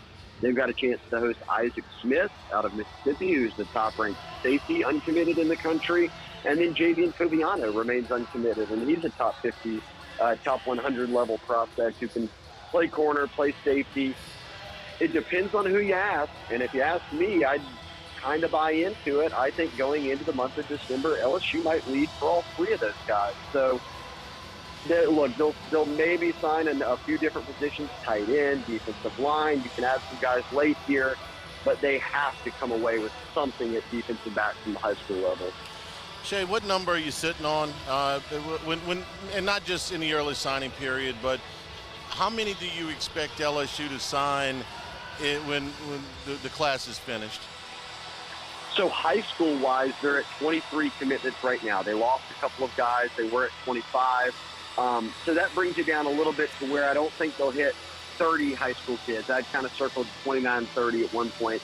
I think the number will now be more in that 27 range, which that just means once again they may take a few more guys out of the portal just to bridge the gap and shore up some spots, whether it's the depth or getting starters. But high school wise, I'm kind of hovering around that 27. And remember, for people who follow recruiting, or even if you follow it casually, you used to hear them always say you can sign 25 guys a class, and you remember the mental math we used to do, but not just LSU's roster, trying to figure out how did Bama sign 32 and then back count 6 and then count forward 4? And now it's just simple. All you have to do is go into fall camp at 85 or fewer scholarship players, and you're good to go. So they can go over 25 without it being an issue. All right, so 27, let's just use your number, 27, and I'm going to say 8 to 10 in the portal. Is that, reasonable, somewhere in that area? Yeah, I think that's spot on. And when I've said that to people, they say, oh, that's a lot. And I kind of feel like, no, it was a lot last year when you took 18 of them. I feel like maybe half of that is what they need this time around, which I guess for people still getting acclimated to the portal and taking kids from other teams, 8 to 10 new guys may seem like a lot. But I think that will be the number, around that. Well, so now I'm doing the other kind of math, and I'm sitting there going, okay, 27, and let's say 10 in the portal. This is almost half the roster. Okay, I mean, you're approaching 50% of the roster, and in my head that feels like a lot, but then I remind myself that everybody is doing this now, and whereas you used to turn over 25 to 30% of your roster, now it's closer to 40 to 50% of your roster, and it's not just LSU, it's everybody, right? Oh, it is everybody, but I think LSU, this year's LSU team is on the far end of the spectrum of where you want to be. I've said this a number of times.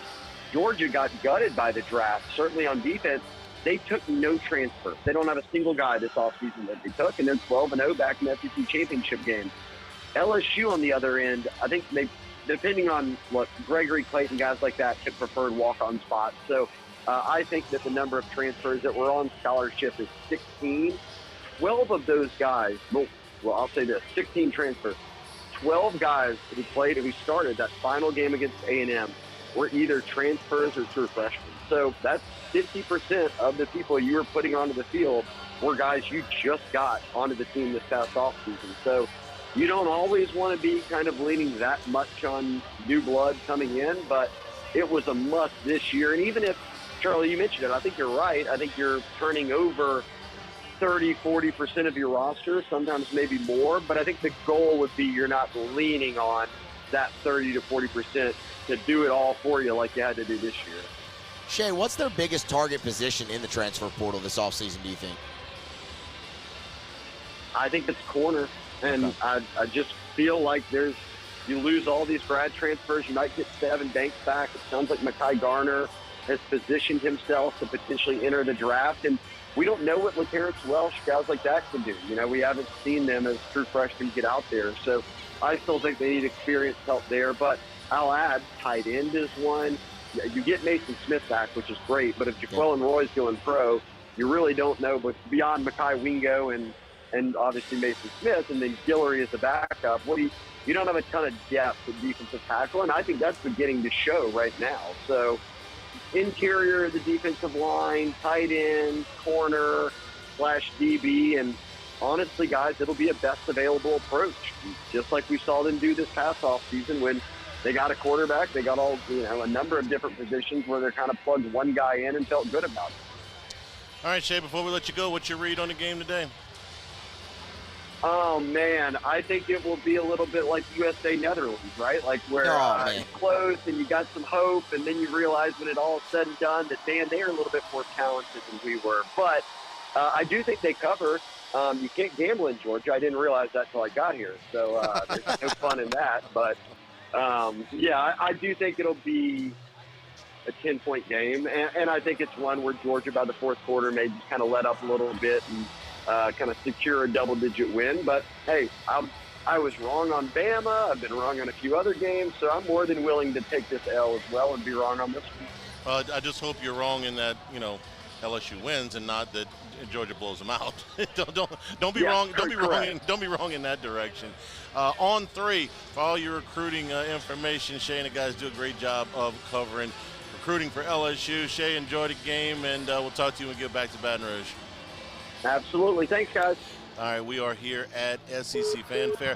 Who is this that's singing to me over here, Musso? It's Brothers Osborne, Hanny. The Brothers Osborne. Brothers Osborne. They're awesome. I'm a big. You like it? I'm a big fan. All right. Big fan. Now, we pull up me, Musso, and our engineer Bo Wegman. We pull up and there's this huge tour bus. Yeah. It's like, it's the Brothers Osborne. Brothers Osborne. And Bo and I are like, okay, that's great. Yeah. Brothers Osborne, absolutely.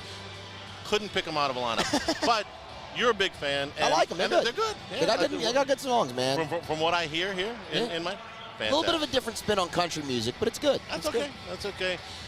Early in the game, actually 10 minutes into the first quarter, TCU and Kansas State are still scoreless, but TCU has first and goal at the Kansas State 1. They are in a timeout right now. Presented by Rouse's from Atlanta, Georgia. This is Eagle 98.1 Game Day. It's no secret. The best oysters in Baton Rouge are at Jolie Pearl Oyster Bar. Enjoy mouth-watering South Louisiana flavor and oysters from all over the country. And don't forget our nightly drink specials.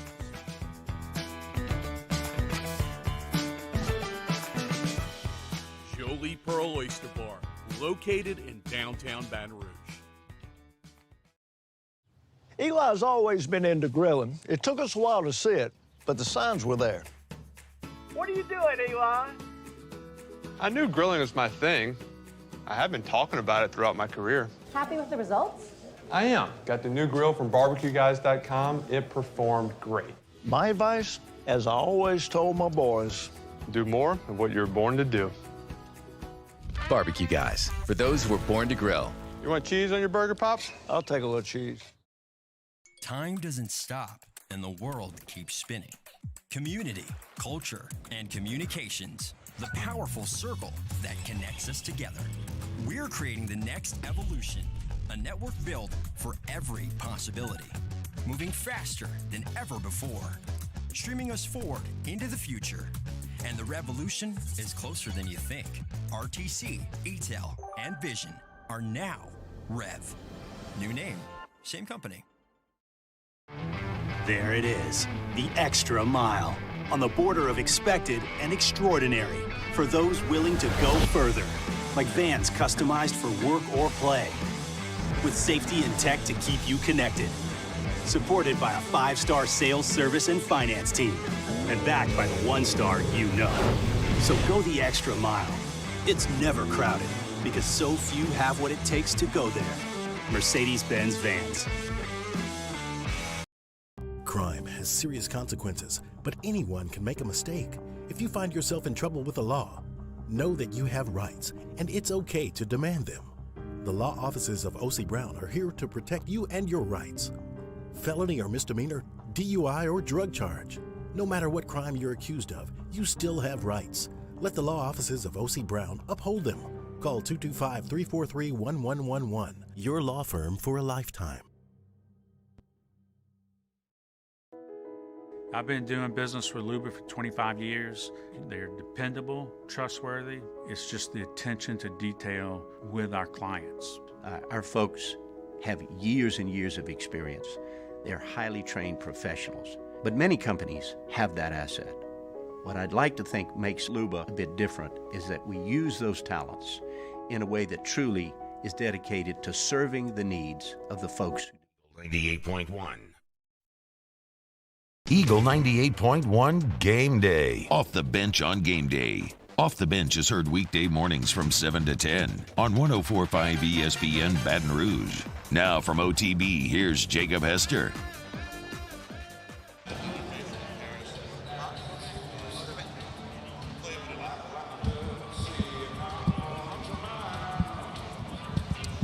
And we return here at SEC Fanfare, the Georgia World Congress Center, adjacent to the Mercedes-Benz Dome. We're brought to you by Rouse's. Get all of your holiday party needs at Rouse's. All of your wine, your beer, your spirits, all of your food, your meats.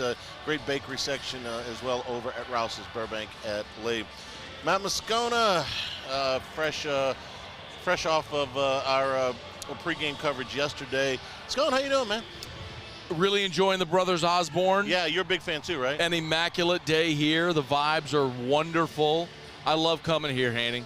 I love it, man. I love this event so much. I've been to every one LSU's been to. I know you have as well, but it's there's just few things in college football like this game in this conference, and I'd never, ever, ever, ever take these for granted. I love coming here, man. No, I agree, and I'll tell you that for a 17-point underdog, okay, the mood is pretty light here. And it's not that LSU doesn't want to win the game, and LSU fans don't want to win the game very desperately, but it does very much feel like house money. This was unexpected, and maybe that makes it all that much sweeter. But the fans here are, I think, at least the ones I've talked to, appreciative to be here because, like, hey, man, we had no expectation of this before the season.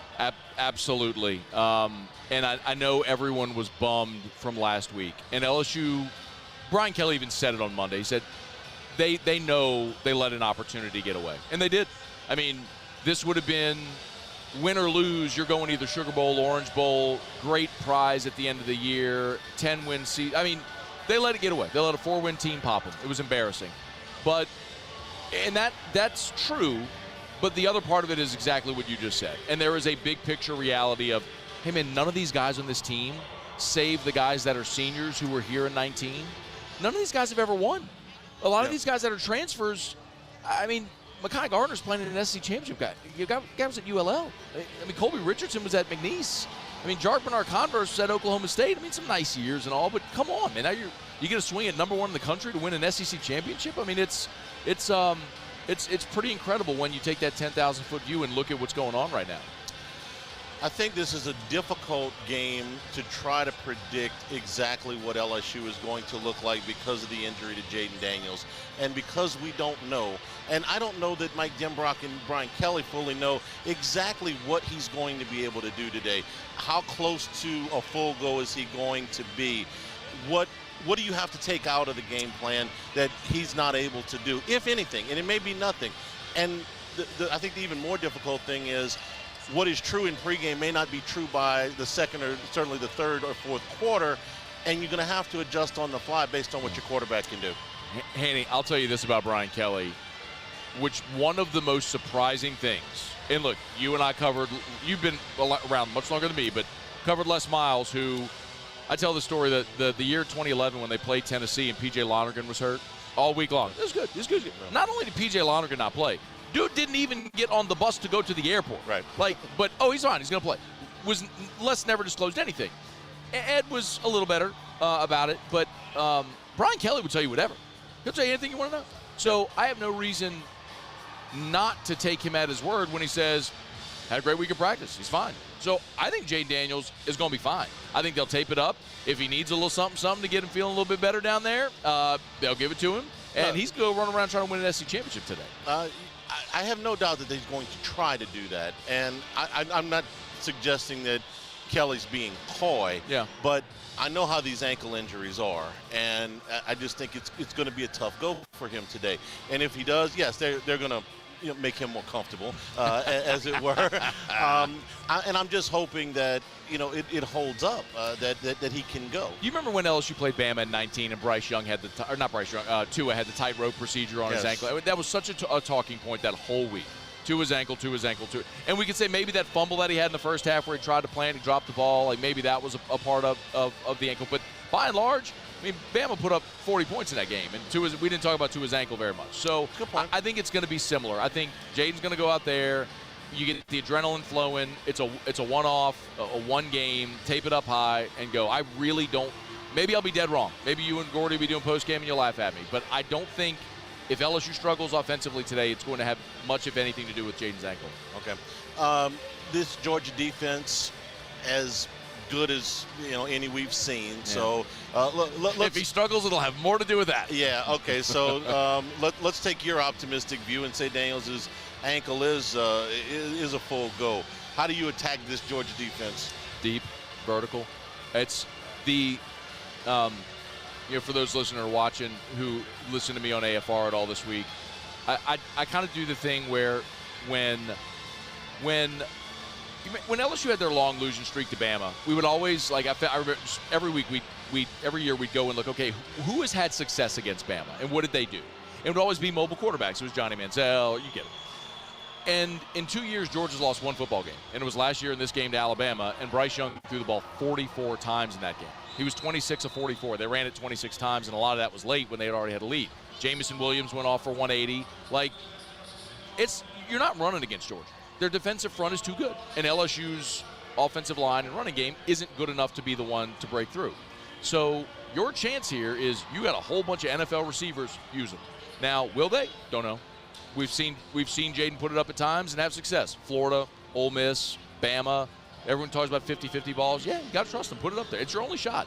Yeah, and I agree. And it's one thing to call the plays, but Daniels got to let the ball go. Amen. And if I could tell Jayden Daniels one thing before we went out there today, it would be do not worry about throwing an interception. If it happens, it happens. Yeah. But doggone it, throw the ball and die with your boots on, okay? It's your one shot. On defense, teams schematically in the last 3-4 weeks have done everything they can to get Harold Perkins outside of the box, get him outside the hash, put him in coverage where he can do less damage. No doubt that Georgia will try some of that. What does Matt House do to get him more involved, more closer to the line of scrimmage, where he can really impact this game? Well, first of all, he's got to be on the field. Harold Perkins played 38 snaps last week. That's not enough. You agree? I know. We've talked about it. There's no reason. How many snaps did A&M have? 70. I don't know. Then he should have played 80 snaps. Yes. Okay. I knew where you were going. Whatever the number is. I knew where you were going, and I completely agree. There is no justification for willingly taking your best defensive player off the field. None. He's got to be on the field. He played 8 snaps against Tennessee. You got housed. He played 38 snaps against A&M. You got housed. Put the kid on the field. Are there going to be mistakes? Yes. He'll make up for them with dynamic plays that can be game-changing. I think a lot of this, it was the Kendall Beckwith, DJ Welter conversation we had. Welter was a solid player. He was always in the right place. He would get you lined up. Kendall Beckwith was a freak. And eventually you got to the point where it was like, I need the freak on the field. Well, you need 40 on the field every play. And listen, there's one play in particular against Bama where Bama had schemed him out to the number, and he came on what amounted to a nickel blitz. Oh, do that. Sure. Have that plan in place. Like, I'm not a coach. I'm not trying to X and O anything. I'm not good enough. I don't know. But there are ways. There are ways to do it, to get your best players on the field. He's got to be on the field. Yeah, you can't allow the other side to scheme your best player off the field, whatever that. And that's why you've hosted this show for a long time.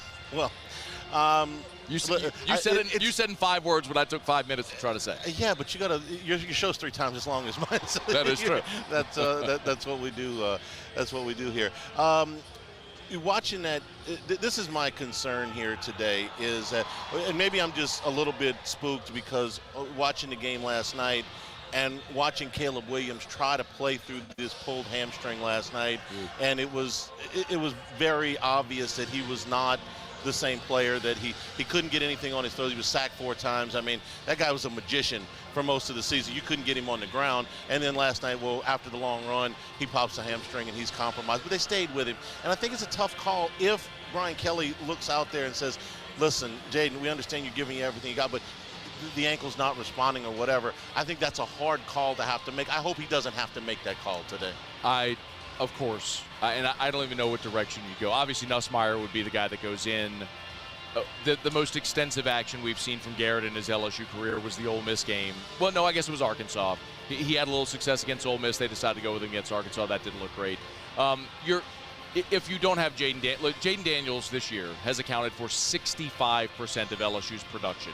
He's your leading rusher. He's thrown for 2,500 yards. If you don't have Jaden Daniels, I hate to say it this way, but you do not have a shot if you don't have Jaden Daniels. But I'm believing Brian Kelly because he hasn't lied to us yet about injuries. So no, and I don't think. Let me be clear. I don't think he is. It's more the unknown. Will it respond whenever he's out there trying to go full speed and test it? That's a fair question to ask. All right. So I've got to ask a favor of you because I'm here doing the show and I can't wander off. The SEC legends are here. Yes. Jimmy called and asked if we could get him a Peyton Manning autographed picture and one from Eli as well. So if you could go down where that stage is and get that taken care of so we can bring that back to Jimmy, I'd appreciate it. Does he want Johnny Football as well?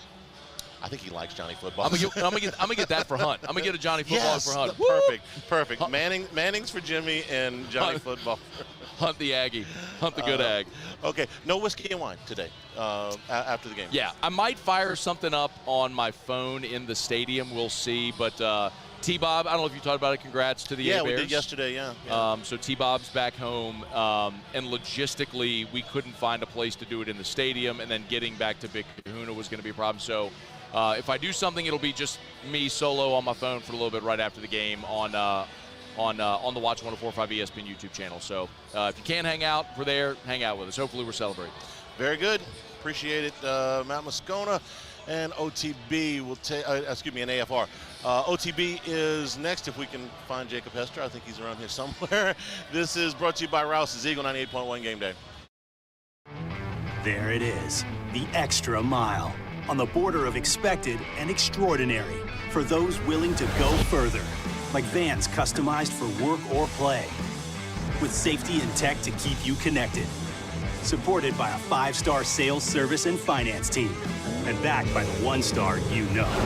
So go the extra mile. It's never crowded because so few have what it takes to go there. Mercedes-Benz Vans. Louisiana. It's a place defined by culture, by pride, by passion, by people who do more than love this place. They celebrate it, elevate it, champion it. They are the individuals who embody what makes Louisiana great. The companies that make Louisiana a better place to work and live. The nonprofits leading transformational change in our communities. Champions of Louisiana are all around us, and LWCC is proud to celebrate them because we've always been Louisiana loyal, supporting the workers, the innovators, the change agents of this great place we call home. Who are the champions around you? Together, we can share their stories. Together, we can help our home state thrive. Together, we are Louisiana loyal. Always.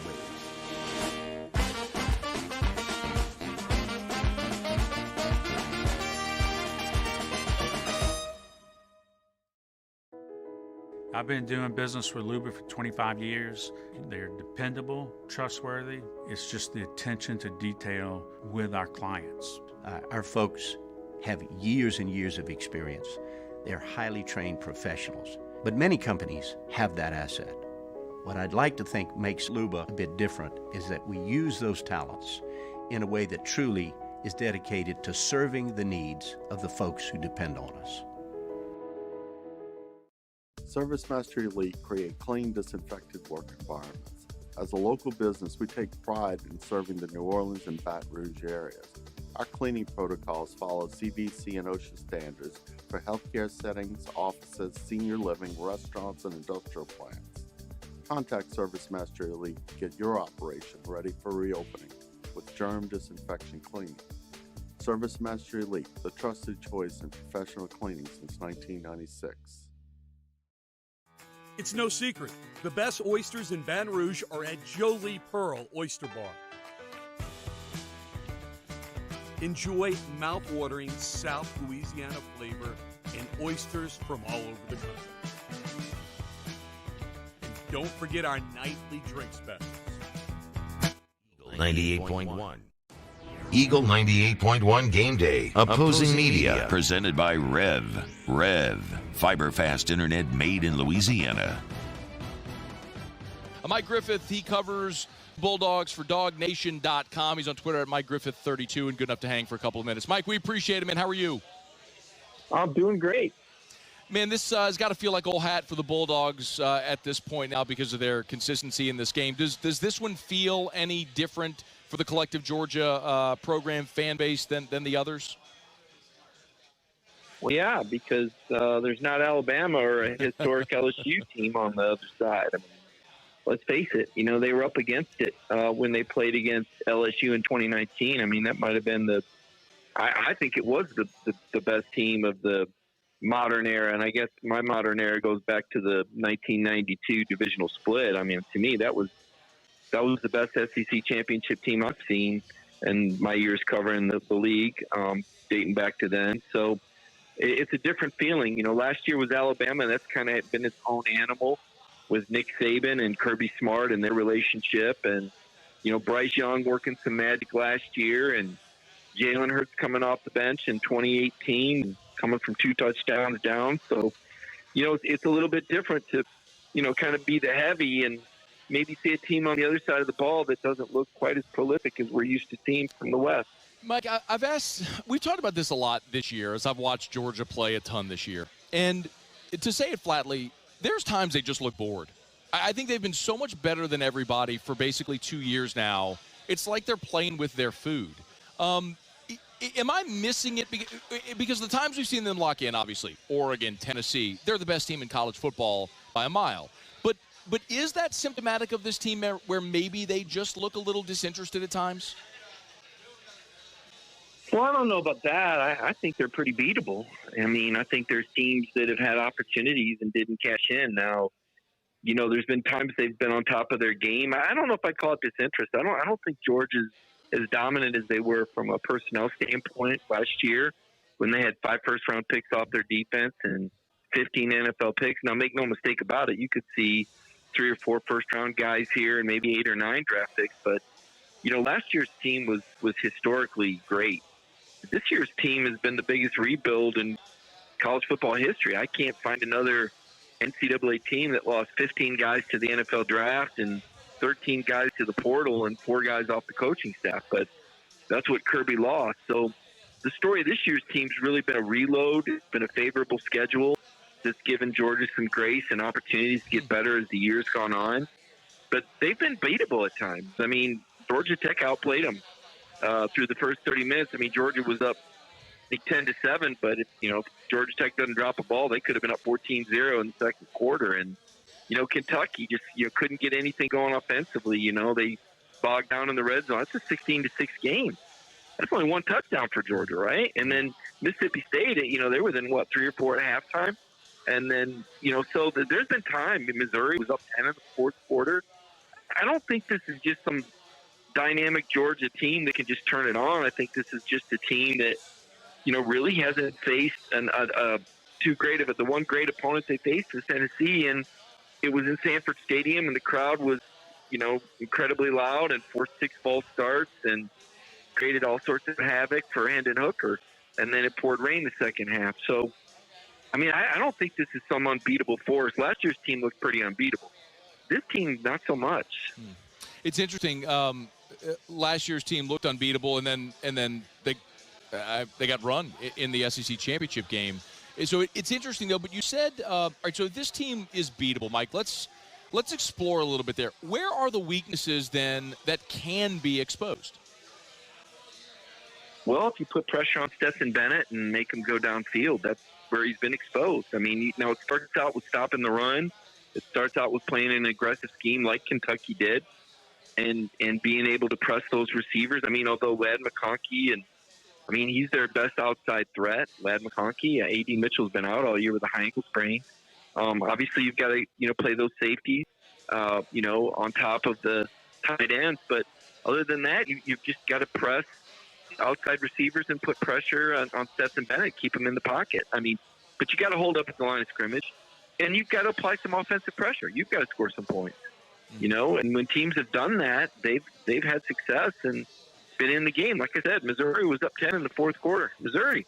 Yeah. That was not an optical illusion. That really happened. The Georgia Tech was, I think, outgained by 50 yards in the first half of Sanford Stadium, and that wasn't an illusion. The Georgia Tech went right down the field and scored. That's something a lot of teams haven't done is score early. And, Georgia's only trailed at the end of the first quarter twice all year. Missouri was one of them. And they've only given up 1 touchdown in the first quarter. So things could be really important for Brian Kelly and his staff to be able to scheme some things up and, get out in front of Georgia and kind of take them out of their comfort zone. Otherwise, Kirby's just going to pound the ball and wear the other team down. Yeah. The really interesting thing about that Missouri game, Missouri kicked 5 field goals. So obviously you got to be able to finish in the red zone if you're LSU. I want to dig a little deeper though on that Georgia defense. I think everybody knows all the names. Like it was so as great as that team was, they kind of called themselves the no-name defense a year ago. Oddly, you've got potential number 1 overall pick in that defensive front this year. What about the secondary? If LSU's going to be able to make plays, how good is that Georgia secondary? Where might they be susceptible? Well, they're susceptible if you give the quarterback time to throw. Keely Ringo has kind of been feast or famine. He's made some big plays. He's gotten beat deep.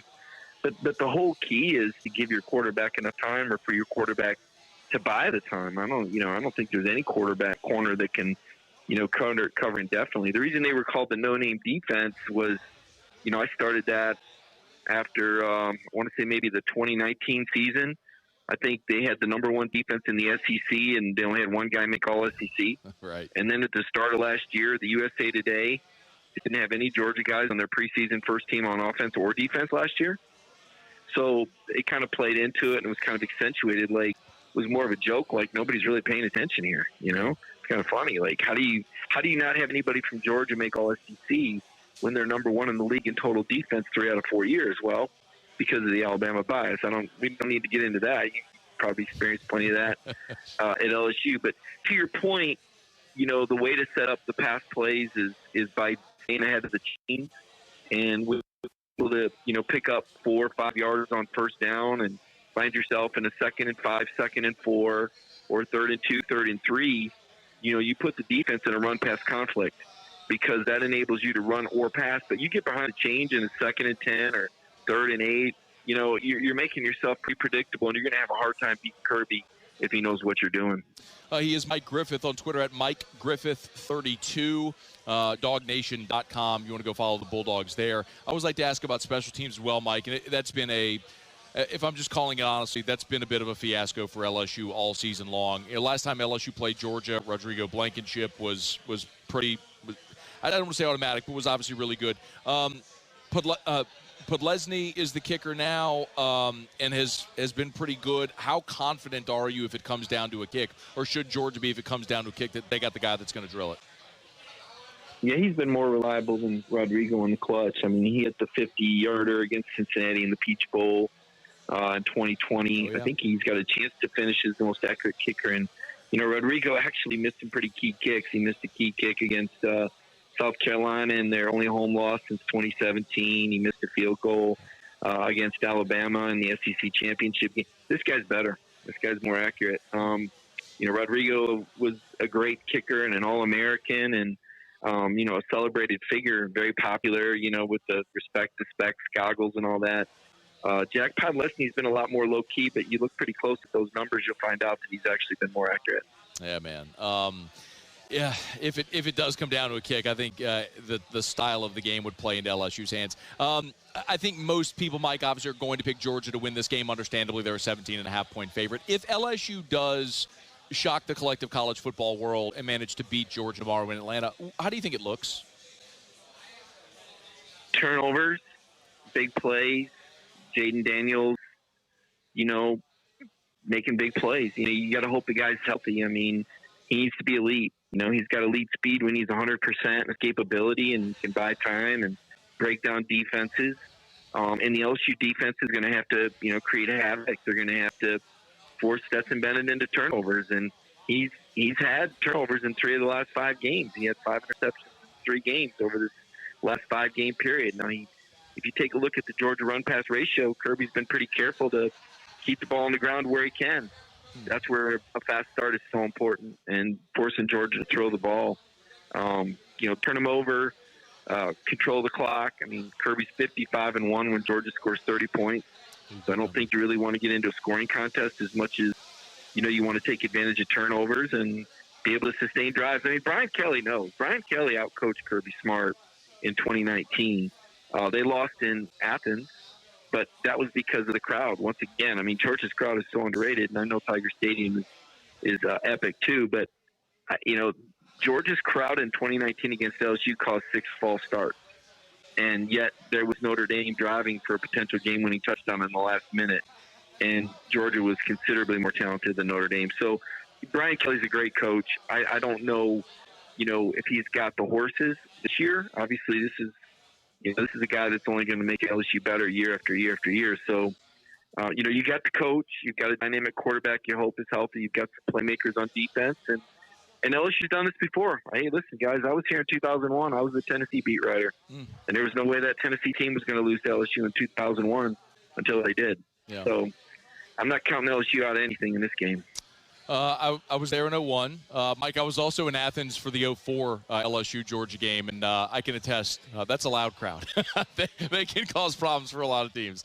He is Mike Griffith on Twitter at MikeGriffith32, DogNation.com. Mike, we appreciate it, man. Look forward to seeing you in the Mercedes-Benz Stadium tomorrow. Yep. All right, guys. Appreciate it. Thank you. Hi, I'm Brandon Landry, founder and CEO of Walker. Hi, my name is Dr. Craig Green. This is Ryan Terrio with HUDCORoofing.com. Hey, it's Matt Moscona. No matter how big your commercial roofing job, HUDCO can help.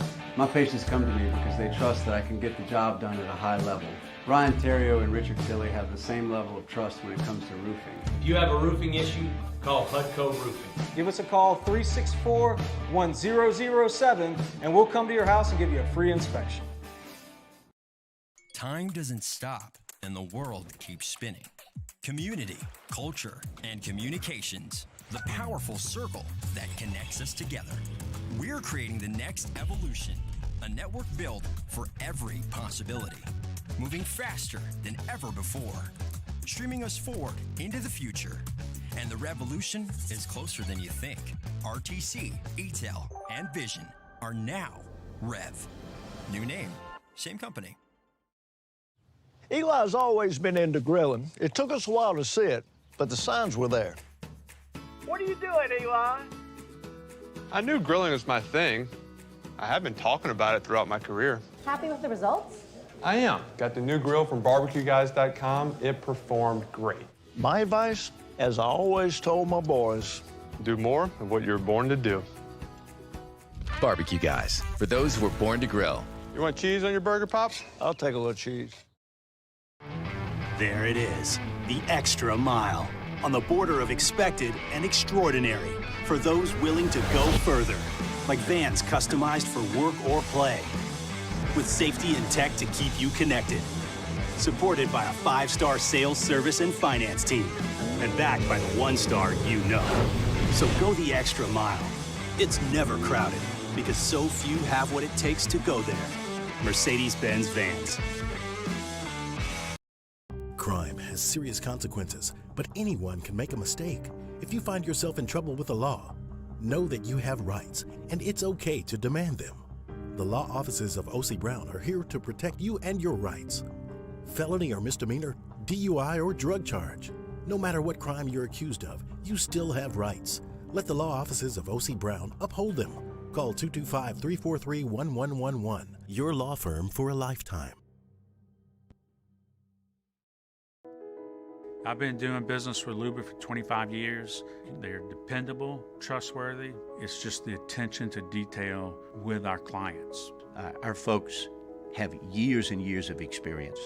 They're highly trained professionals. But many companies have that asset.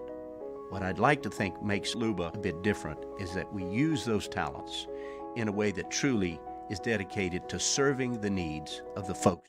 98.1. Spencer Callahan is the one to see. Call 387-2323. LA 21-12681, offices in Baton Rouge. Eagle 98.1, WDGL and AC1 Baton Rouge. The Dependable Storage College Football Scoreboard. Dependable Storage. Let us store your stuff. DependableStorage.com. Big 12 championship game in Arlington. 7-7 is the score. About 2.5 minutes into the second quarter. Been a very, as the score indicates, a very evenly played game. Max Dugan, 6 for 11 early for 77 yards and a touchdown for TCU. Will Howard, 6 of 10 for 60 yards and a touchdown for K-State. The total yardstick is 116 to 97 in favor of TCU. Kansas State has the ball. They are up in the vicinity of midfield. So 1-point spread. This was supposed to be the most competitive game. So far it has been.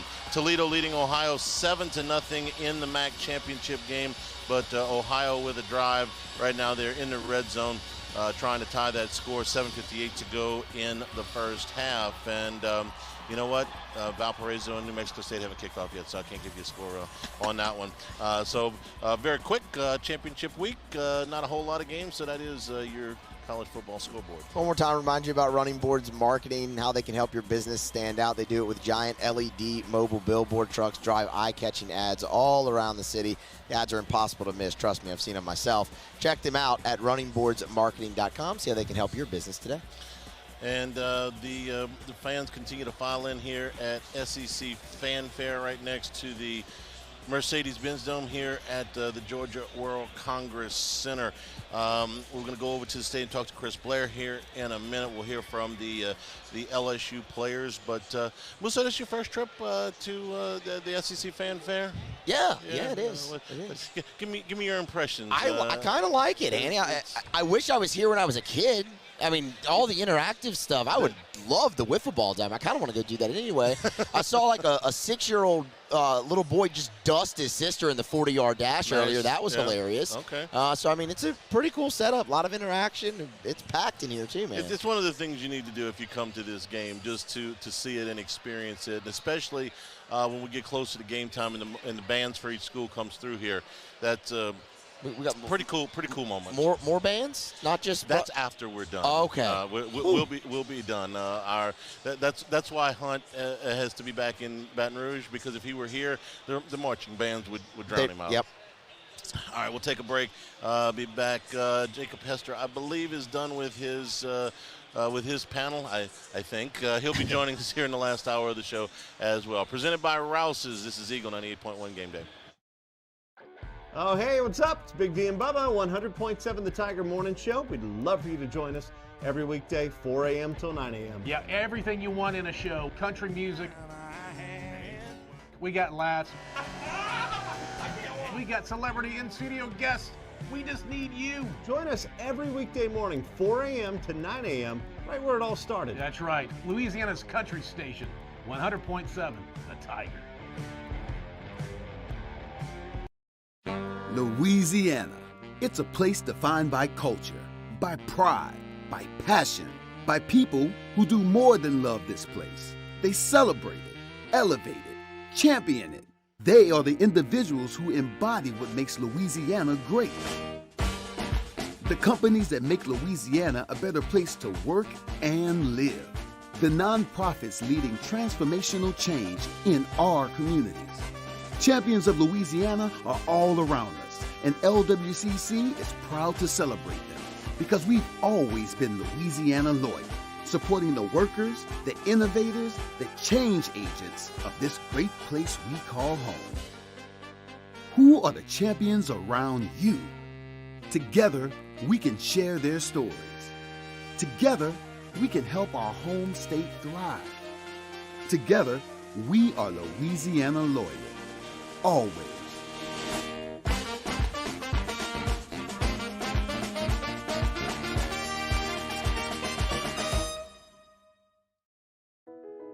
I've been doing business with Luba for 25 years. They're dependable, trustworthy. It's just the attention to detail with our clients. Our folks have years and years of experience. They're highly trained professionals, but many companies have that asset. What I'd like to think makes Luba a bit different is that we use those talents in a way that truly is dedicated to serving the needs of the folks who depend on us.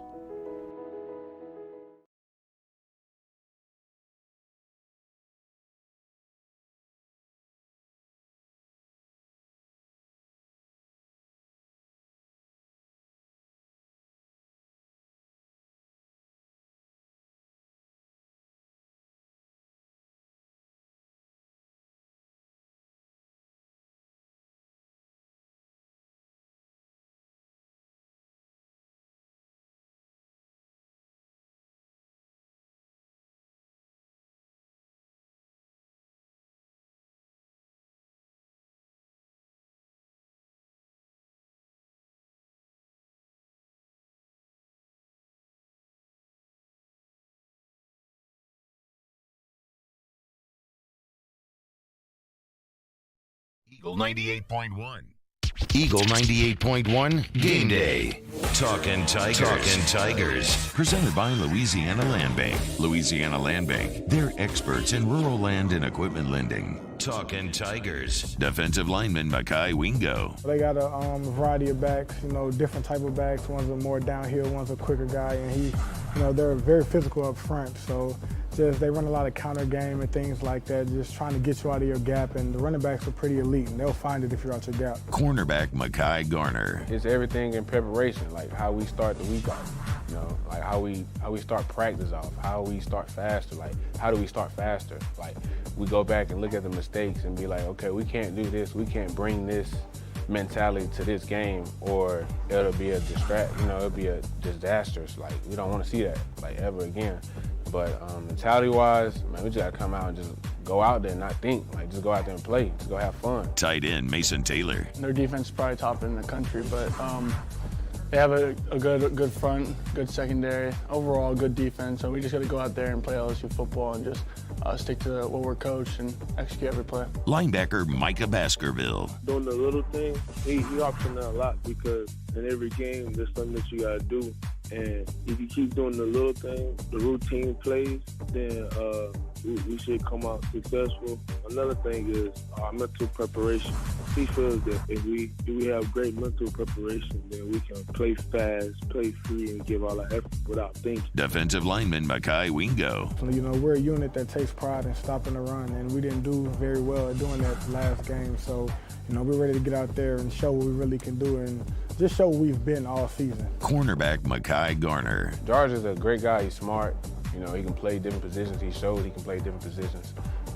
With George on the field, it just helps out the defense even more, that we can come out with full confidence in everybody, that everybody do their 111, and that we'll start faster and have more urgent, come out physical. Tight end Mason Taylor. I'd say a lot is mental, and that's the one thing. You can't just be scared just because they're ranked higher than us. Just like Bama, we weren't scared going in that game. It's just kind of the same mindset. Defensive end BJ Ojulari. Harold's been always a special player, and just seeing him show great flashes in practice of his speed and capability off the edge. So just being able to see him in SEC games dominating, it's really no surprise.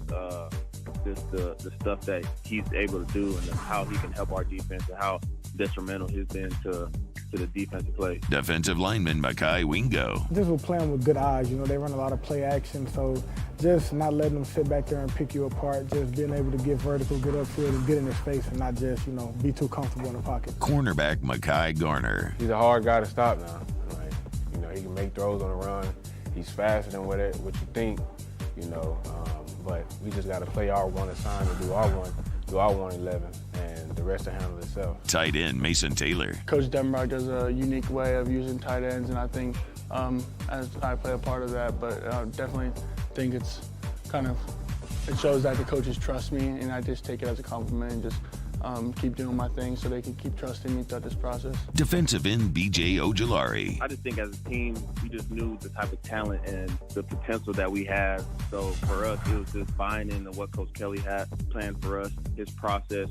And I think when we bought in, we knew the sky was the limit for us. And to really just coming each week and applying that process, just taking it week by week and seeing where it goes. And ultimately, it ended up being the SEC West champion. Defensive lineman Mekhi Wingo. It's great that last game wasn't our, last game of the season. Just through the success we had all year and the play to the level that we've played, we've given ourselves a chance to play again. So, a lot of teams don't get to play for the SEC championship, so we're going to try to go out there and win it and just, have fun and put our best effort on the field. Cornerback Mekhi Garner. I'm always confident, regardless of what we're playing, yeah, we're playing the best team, but, we're coming with it all. This is maybe we can't go to the national championship, but this will be our national championship game. Talking Tigers. Eagle 98.1 Game Day. Hi, I'm Brandon Landry, founder and CEO of Walker. Hi, my name is Dr. Craig Green. This is Ryan Terrio with HUDCoRoofing.com. Hey, it's Matt Moscona. No matter how big your commercial roofing job, HUDCO can help. My patients come to me because they trust that I can get the job done at a high level. Ryan Terrio and Richard Tilley have the same level of trust when it comes to roofing. If you have a roofing issue, call HUDCO Roofing. Give us a call, 364-1007, and we'll come to your house and give you a free inspection. I've been doing business with Luba for 25 years. They're dependable, trustworthy. It's just the attention to detail with our clients. Our folks have years and years of experience. They're highly trained professionals, but many companies have that asset. What I'd like to think makes Luba a bit different is that we use those talents in a way that truly is dedicated to serving the needs of the folks who depend on us. Gulf Coast Office Products is a nationally recognized Savin office equipment dealer based right here in Louisiana. Over 100 employees strong, Gulf Coast has the boots on the ground to support all vertical markets, from education, engineering, legal, and finance. With the latest in office technology, from desktop to production segment units, Gulf Coast and Savin have the perfect fit for you. Call 225-756-2644. That's 756-2644 for Gulf Coast Office Products.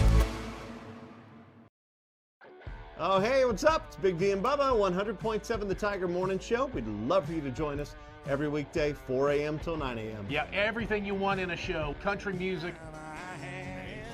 We got laughs. We got celebrity in-studio guests. We just need you. Join us every weekday morning, 4 a.m. to 9 a.m., right where it all started. That's right. Louisiana's country station, 100.7 The Tiger. Service Master Elite create clean, disinfected work environments. As a local business, we take pride in serving the New Orleans and Baton Rouge areas. Our cleaning protocols follow CDC and OSHA standards for healthcare settings, offices, senior living, restaurants, and industrial plants. Contact Service Master Elite to get your operation ready for reopening with germ disinfection cleaning. Service Master Elite, the trusted choice in professional cleaning since 1996. It's no secret, the best oysters in Baton Rouge are at Jolie Pearl Oyster Bar. Enjoy mouth-watering South Louisiana flavor and oysters from all over the country. And don't forget our nightly drink specials.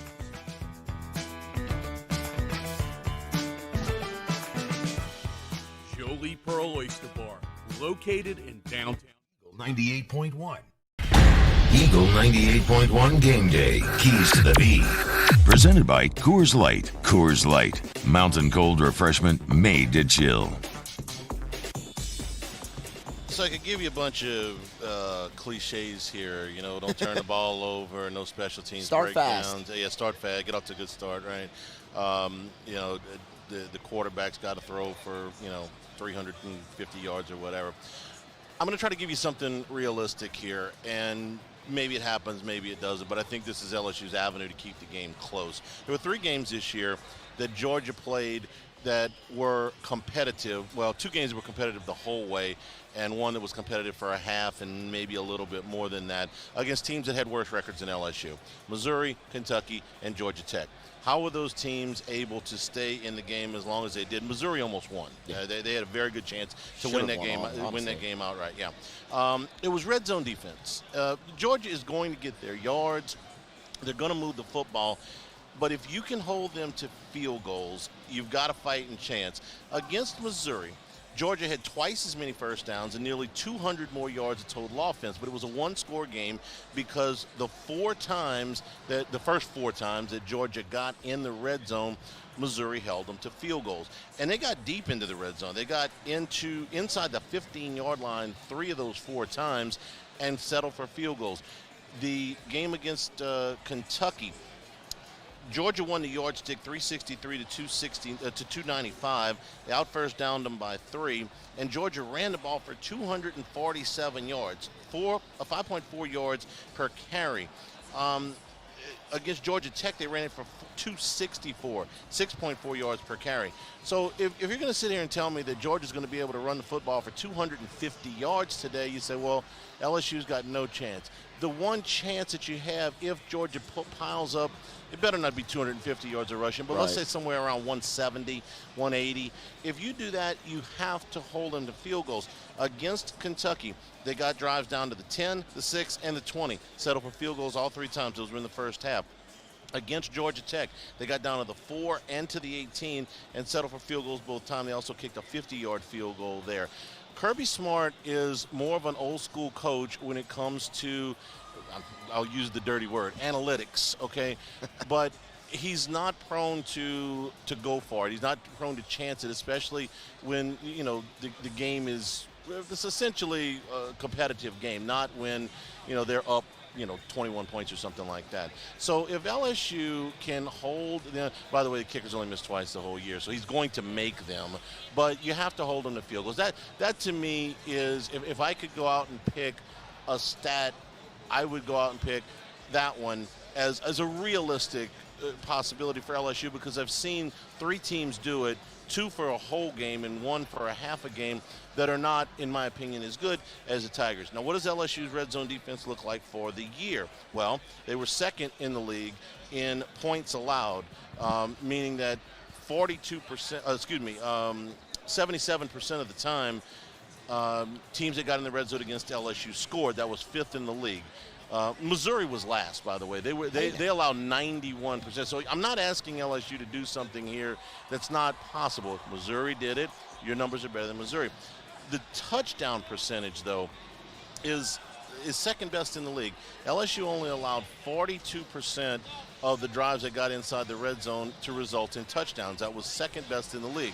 Of course, Georgia was first. Okay. Well, naturally, yeah. There's the band. They're early. We were supposed to be gone. Yeah, they're early. I can name that tune in 4 notes. Ayo. Okay, so that's I think the realistic part. If you can get some stops in the red zone and hold them to field goals, you've got a fighting chance. And it goes without saying, but convert your opportunities into touchdowns. That's something Missouri didn't do in that game. Missouri kicked, I think it was 5 field goals Missouri kicked in that football game. Yeah. You get a touchdown on 1, 2 of those, it's a different outcome. Hanny, let me know what you think about this. I think Mason Taylor could have a big day in this game. I think Georgia's defense is similar. There's similarities to what Alabama does. It's not Apple. I mean, there's Saban influence there, and Kirby obviously, right? But they look to Mason Taylor a lot in that Alabama game, and I think he could be primed for a pretty big game potentially in this one. Okay. I'm all for that if it works. Yeah. Here's my counter to that. is the Tennessee game. Mason Taylor had 11 targets, and the offense didn't go very far. So Auburn as well. Yeah, different defense now. I get it, and you're certainly looking for something that will throw them off their game. You're a baseball guy, right? Yeah. You can't just throw them fastballs. That's true. Okay, you better mix in a breaking pitch somewhere if you're going to, keep them at least a little bit honest. Something. If you let Georgia just play their game, do what they want to do, and you never try to cross them up at all, you're really limiting your chances. You say, well, what coach would do that? Well, Les wasn't changing his game plan, okay? This coach will. You could have put a concrete wall up there, and Les was going to run the football. He's going to run the toss lead. This coaching staff, I think, will try to adjust. Now, whether you can execute that or not, again, Georgia's really good. There's a reason they've only lost one game in 2 years. There's a reason that they're undefeated this year. So I'm not in any way saying, that this will be easy. Yeah. This is just this is the opportunities that they have. We'll take a break here at the Georgia World Congress Center. We are brought to you by Rouse's. All of your holiday needs, get them at Rouse's. All of your food, obviously. You can get into the deli section, the bakery section, the wine, the spirits, the beer. You're going to be able to get everything you need for your holiday parties, your holiday get-togethers with your family at Rouse's, corner of Burbank and Lee. Ziegel, 98.1 Game Day. Eli's always been into grilling. It took us a while to see it, but the signs were there. What are you doing, Eli? I knew grilling was my thing. I have been talking about it throughout my career. Happy with the results? I am. Got the new grill from barbecueguys.com. It performed great. My advice, as I always told my boys, do more of what you're born to do. Barbecue Guys, for those who were born to grill. You want cheese on your burger, Pops? I'll take a little cheese. Crime has serious consequences, but anyone can make a mistake. If you find yourself in trouble with the law, know that you have rights, and it's okay to demand them. The law offices of O.C. Brown are here to protect you and your rights. Felony or misdemeanor, DUI or drug charge. No matter what crime you're accused of, you still have rights. Let the law offices of O.C. Brown uphold them. Call 225-343-1111. Your law firm for a lifetime. I've been doing business with Luba for 25 years. They're dependable, trustworthy. It's just the attention to detail with our clients. Our folks have years and years of experience. They're highly trained professionals. But many companies have that asset. What I'd like to think makes Luba a bit different is that we use those talents in a way that truly is dedicated to serving the needs of the folks who depend on us. Gulf Coast Office Products is a nationally recognized Savin office equipment dealer based right here in Louisiana. Over 100 employees strong, Gulf Coast has the boots on the ground to support all vertical markets, from education, engineering, legal, and finance. With the latest in office technology, from desktop to production segment units, Gulf Coast and Savin have the perfect fit for you. Call 225-756-2644. That's 756-2644 for Gulf Coast Office Products. There it is, the extra mile, on the border of expected and extraordinary, for those willing to go further, like vans customized for work or play, with safety and tech to keep you connected, supported by a 5-star sales, service, and finance team, and backed by the 1-star you know. So go the extra mile. It's never crowded, because so few have what it takes to go there. Mercedes-Benz Vans. Louisiana. It's a place defined by culture, by pride, by passion, by people who do more than love this place. They celebrate it, elevate it, champion it. They are the individuals who embody what makes Louisiana great. The companies that make Louisiana a better place to work and live. The nonprofits leading transformational change in our community. 98.1 Eagle 98.1 Game Day. Inside the stadium.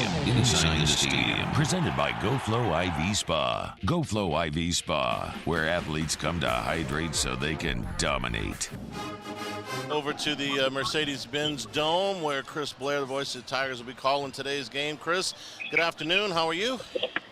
I'm doing good, guys. Hope you're ready to go. We are. We're approaching ready to go status. And, you know, Chris, just kind of before we get into today's game, just from your perspective, the way this season has gone and, you know, the expectations coming in and opening against Florida State and, you know, the big highs and the wins against Florida and Alabama and Ole Miss, and now here to the SEC Championship game. It's been a fun ride.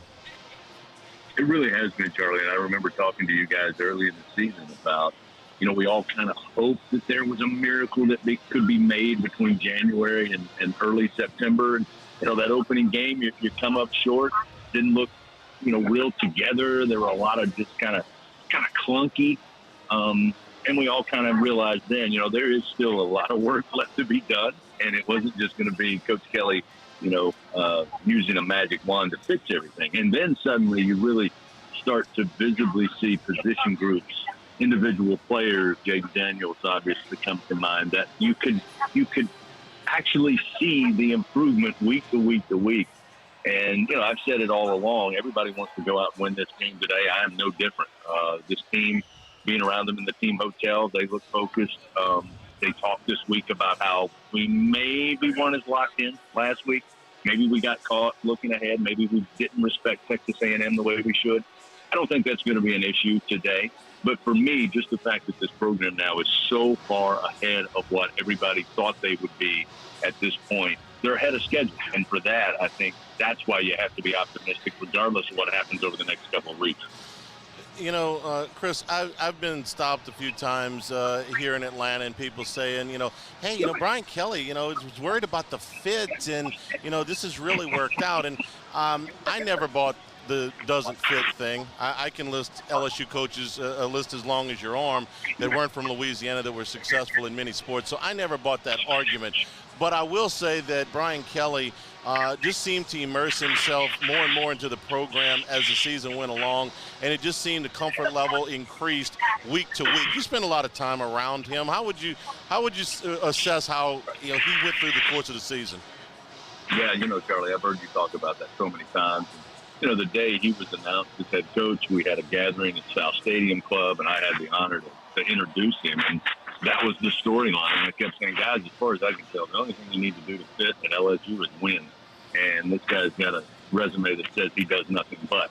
But, you know, it's interesting you bring up how he's kind of, I think, gotten more comfortable, gotten more relaxed off the field, meaning being in Louisiana and enjoying Louisiana. I had a number of people come up to me following Coach Kelly's show on Thursday and basically said, he really seemed relaxed. He really seemed like, I mean, he was out visiting with the crowd. He was joking with them in commercial breaks. So, yeah, I think there has been a comfortability that I think has a huge impact on again, how he coaches and how he, you know, can recruit in the state and how he can expand the brand. And I think that's what has been most enjoyable. I think he's real comfortable now in Baton Rouge, Louisiana. Let's talk about today's game. And, you know, the concern for me, Chris, is that Jaden Daniels' ankle at some point today is going to give him some problems. And we're certainly hoping that's not the case. I don't know if you've seen him out there in warm-ups yet, but, you know, it was a pretty nasty shot that he took last week. And, you know, where Coach Kelly said he had a good week in practice, so we're hoping that it holds up. But they may have to adjust on the fly if something happens to Daniels today. There's no doubt about it. I went to walkthrough last night over at Mercedes-Benz Stadium, and again, it was simply that, a walkthrough. So there was nothing you could really glean as to how close to 100% he is. But, you know, if you listen to Coach this week and all of his media stops, and even mentioned it again on Thursday night, he talked about Nussmeier. And he said, hey, we think we can win championships with this guy. So will we know until the first couple of plays, first couple of series possible, you know, as to how close Jaden is to 100%? I think that's what we're all going to be looking for. But to me, this matchup, again, and Coach Kelly talked about it, I mean, you're going to have to use everybody. Everybody that's at your disposal who can make plays, who can make a catch, who can make a run. I mean, they're going to have everybody's best effort today against this Georgia defense. So you're hoping that your QB1 is ready to go. I know you do some media with the guys over with the opponents. So, talking to Georgia people this week, there's no chance that they're not going to be focused in today. But they have not had, for all of the success of the program, they haven't had a lot of success in this game. They've lost 3 of the 4 times that they've been here. So when you look at this Georgia team and the best way to attack them, they don't really have many weaknesses. What's a key for LSU today against this group? Well, I think you really have to get them off schedule again. I know that's said in just about every matchup, but Coach Kelly reiterated it on Thursday that if you get in situations much like the Tennessee game where they get 5, 6, 7 yards on first down and it's 2nd and 3, 2nd and 2, they're going to take shots down the field. And that is a matchup nightmare when you look at Bowers, when you look at McConkey, when you look at Darnell Washington. I mean, that's, as Coach Kelly said, those aren't 50-50 balls one-on-one. That's like 70-30 balls. So he really wants them to really try to disrupt things on 1st and 2nd down and force Stetson Bennett to look at 3rd and 10, 3rd and 9, 3rd and 8, possibly even 3rd and long, behind the chains. I mean, he felt like that when they get in a rhythm, that's where they can really, that's when they can use their matchup nightmares. And that's because of the top 4 receivers are 2 tight ends, McConkey and McIntosh, the running back. And they're able to do that when they are looking at 2nd and short, 3rd and short. They want them to really have to use the short passing game and have long, sustained drives. They're trying to avoid the home run because that's really a matchup disadvantage for LSU. As good as this secondary has been, just physically, they're going to have a tall challenge. Chris, last thing, you have any feelings of nostalgia when you walked in the booth today? This was it was pretty fun the last time LSU came to this city. The last 2 times that they came to Atlanta to play in a game. You get the good vibes at all? I'm trying to get something going here, man. The 17-point underdog. I'm looking for something. That's what I was talking about last night when we went through the walkthrough. I'm like, you know what? How much fun was it here? And, how much success was here. And, yeah, I'm with you. So anything we can find for a positive in this matchup. It's great to be back here. And, this place has been really good for LSU. And as you pointed out, if Kirby Smart, if there's one thing he hasn't had a lot of success in, it's winning this title game. I mean, they come here virtually every year, and he's got 1 win coming in 2017. So, yeah, it was great to be back in this field. Hopefully we can grab some of that magic for at least 4 quarters. All right, we're going to turn it over to the network at the top of the hour. What's coming up on pregame? Well, the guys are back there in Baton Rouge. They're all fired up for the matchup. They're going to break all that down as they always do. And they've got a great beat reporter coming in from the Georgia side. They're going to spend 2 segments with him. And I'm sure they're going to ask the same thing you did. Where's the weakness? And can LSU do something against Georgia? All right, Chris, have a great call. Safe trip back. We'll see you back in Baton Rouge. You got it, buddy. Thanks. Chris Blair, the voice of the LSU Tigers. 14-7, Kansas State leading TCU. About a little under 4 minutes to go in the first half there. TCU just got a 4th down stop and promptly turned the ball over on the very next play on what looked like it could be a big play for the Horned Frogs. So Kansas State holding a 14-7 lead. Presented by Rouse's. This is Eagle 98.1 Game Day. Oh, hey, what's up? It's Big D and Bubba, 100.7 The Tiger Morning Show. We'd love for you to join us every weekday, 4 a.m. till 9 a.m. Yeah, everything you want in a show. Country music. We got laughs. We got celebrity in-studio guests. We just need you. Join us every weekday morning, 4 a.m. to 9 a.m., right where it all started. That's right. Louisiana's country station, 100.7 The Tiger. ServiceMaster Elite create clean, disinfected work environments. As a local business, we take pride in serving the New Orleans and Baton Rouge areas. Our cleaning protocols follow CDC and OSHA standards for healthcare settings, offices, senior living, restaurants, and industrial plants. Contact ServiceMaster Elite to get your operation ready for reopening with germ disinfection cleaning. ServiceMaster Elite, the trusted choice in professional cleaning since 1996. Time doesn't stop, and the world keeps spinning. Community, culture, and communications, the powerful circle that connects us together. We're creating the next evolution, a network built for every possibility, moving faster than ever before. streaming us forward into the future. And the revolution is closer than you think. RTC, ETEL, and Vision are now Rev. New name, same company. It's no secret. The best oysters in Baton Rouge are at Jolie Pearl Oyster Bar. Enjoy mouth-watering South Louisiana flavor and oysters from all over the country. And don't forget our nightly drink specials.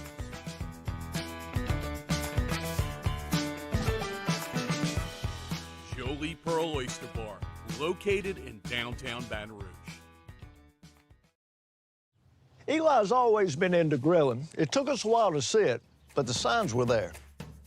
What are you doing, Eli? I knew grilling was my thing. I have been talking about it throughout my career. Happy with the results? I am. Got the new grill from barbecueguys.com. It performed great. My advice, as I always told my boys, do more of what you're born to do. Barbecue Guys, for those who were born to grill. You want cheese on your burger, Pops? I'll take a little cheese. Crime has serious consequences, but anyone can make a mistake. If you find yourself in trouble with the law, know that you have rights, and it's okay to demand them. The law offices of O.C. Brown are here to protect you and your rights. Felony or misdemeanor, DUI or drug charge. No matter what crime you're accused of, you still have rights. Let the law offices of O.C. Brown uphold them. Call 225-343-1111. Your law firm for a lifetime. 98.1. The Ralph's Market College Football Scoreboard. Ralph's Market, where quality and customer service are a family tradition. From the Big 12 Championship game in Arlington, Kansas State leads TCU 14-7 inside of 2.5 minutes to go to the break. Very even on the yardstick. Kansas State with 8 first downs and TCU with 7. Total yards 194 to 172. Kansas State just completed a long pass, but I think on the review, this one's going to come back. It was about a 30-yard gain, but I think you can see Musso. You got a better shot at that than me. No. I think the nose of the football hit the ground. It looks like it was on his hip. He looked like he had it on his hip, and it did look like the nose hit the ground. He had gotten behind the defense, and the throw was short. He had to wait on it, and the defensive back didn't really have to make a play on the ball. And the nose of it, I think, came down. I think this is coming back. So Kansas State has all their timeouts left, and we're looking at 2:17 on the clock. That is the Big 12 championship game. Also underway, the MAC championship game between Toledo and Ohio. Toledo with a 14. Was it 14? Hang on a second. Let me. Just lost my scoreboard there. For 10-7 at the half. Toledo leading Ohio. Kicking off at 2:30, Coastal Carolina and Troy. Troy 7-1 in the Sun Belt in the regular season. Coastal Carolina was 6-2. Coastal Carolina will be without Grayson McCall today. American Championship game kicks off at 3 o'clock at Yulman Stadium in New Orleans. UCF and Tulane, 22nd ranked Knights and the 18th ranked Green Wave. Tulane a 4-point favorite there. Mountain West Championship game at 3 o'clock also. Fresno State and Boise State. Boise is a 3-point favorite. They were undefeated in Mountain West play in the regular season. Fresno State was 7-1. Big Ten Championship game tonight at 7 o'clock. That is at Lucas Oil Stadium in Indianapolis. Michigan a 15.5-point favorite. Now that line's coming down just a little bit against Purdue. Purdue was 6-3 in the Big Ten. Michigan was 9-0. And the ACC Championship game tonight from Bank of America Stadium in Charlotte. Number 9 Clemson, number 23 North Carolina. Clemson a 7.5-point choice there. They were 8-0 in conference play. Both of their losses came outside of league play. North Carolina was 6-2. Last night Utah won the Pac-12 championship, 47-24 win over USC. Caleb Williams, the favorite to win the Heisman Trophy, threw for 363 yards and 3 touchdowns, but a pulled hamstring clearly limited him in the second half when Utah outscored USC 30-7. Buffalo beat Akron 23-22, and UTSA beat North Texas 48-27, and that is your college football scoreboard. We are brought to you by Rouse's for all of your holiday party needs, your family get-togethers. Make it Rouse's, the bakery, the deli, all of your wine, all of your beer, all of your spirits at Rouse's, corner of Burbank and Lee, our pregame home for the 2022 season. From the World Congress Center, this is SEC Fanfare Eagle 98.1 Game Day. Hi, I'm Brandon Landry, founder and CEO of Walk. Hi, my name is Dr. Craig Green. This is Ryan Terrio with HUDCoRoofing.com. Hey, it's Matt Moscona. No matter how big your commercial roofing job, HUDCO can help. My patients come to me because they trust that I can get the job done at a high level. Ryan Terrio and Richard Tilley have the same level of trust when it comes to roofing. If you have a roofing issue, call HUDCO Roofing. Give us a call, 364-1007, and we'll come to your house and give you a free inspection. There it is, the extra mile, on the border of expected and extraordinary, for those willing to go further, like vans customized for work or play, with safety and tech to keep you connected, supported by a 5-star sales, service, and finance team, and backed by the 1-star you know. So go the extra mile. It's never crowded, because so few have what it takes to go there. Mercedes-Benz Vans. Louisiana. It's a place defined by culture, by pride, by passion, by people who do more than love this place. They celebrate it, elevate it, champion it. They are the individuals who embody what makes Louisiana great. The companies that make Louisiana a better place to work and live. The nonprofits leading transformational change in our communities. Champions of Louisiana are all around us, and LWCC is proud to celebrate them because we've always been Louisiana loyal, supporting the workers, the innovators, the change agents of this great place we call home. Who are the champions around you? Together, we can share their stories. Together, we can help our home state thrive. Together, we are Louisiana loyal. Always.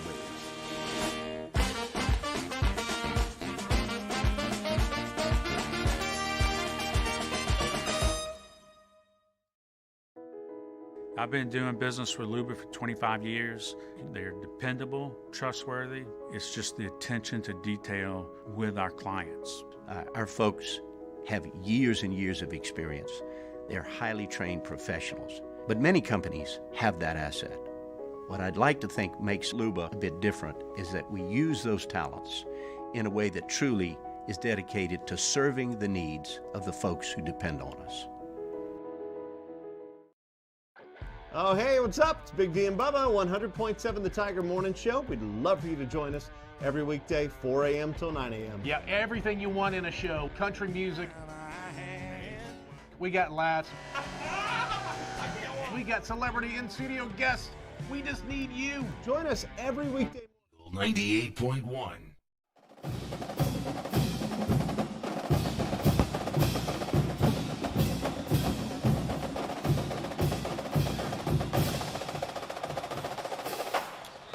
Eagle 98.1 Game Day, presented by Rouse's here from SEC Fanfare. No better way to enjoy Louisiana's vast fishing opportunities than with a licensed professional charter captain at LouisianaCharterFishing.com. Our inshore, offshore, and freshwater captains, the best in the world at creating an outdoor adventure that you'll never forget. Christmas around the corner. Grab the best gift for the outdoorsman in your life. Go catch it at LouisianaCharterFishing.com. It's impossible not for an LSU fan not to come here and think about the games that LSU has played here. We talked about Georgia's lack of success here in the game. This game has seen almost nothing but success for LSU, which doesn't necessarily mean anything today, but it is fun to think about. Musso, the first game that LSU ever played here, they were coming in off of a win against Auburn, the game in the 9/11 year, which had been moved into the first week in December, and this game had been moved back. LSU had come tantalizingly close in 96 and 97 to getting in this game, had the Iron Bowl go the wrong way both times. So when they finally broke through and made it here, and they were able to control their own destiny, and it was a win against Auburn that propelled them here, there was a lot of juice to this atmosphere for LSU, and they were coming in with Rohan Davey had as good a November as you could hope to have. He had set a school record at Alabama. And the yardage record still stands. Josh Reed had a record that stood up until Keyshawn Boutte against Ole Miss. Broke it against Ole Miss. And as it turned out, everything that we talked about in that before that game, the biggest thing that happened in that game was something that we could not have predicted, which was that Rohan would get hurt and Matt Malk would come in and really spark LSU with some of the runs that he made that Tennessee was really not prepared for, and to upset the apple cart for Tennessee, who was on their way to the Rose Bowl to play for the national championship. 2 years later, in 2003, LSU came in riding high, having already beaten Georgia in the regular season, and the talk was they won't be able to beat them the second time, that the loser of the first game always has an advantage in the second game, which statistically is not true at all, but it sounds good, right? And that was the Justin Vincent game. 87 yards right off the shoot, Justin Vincent had a monster game, the 87-yarder, plus the Lionel Turner pick for pick six.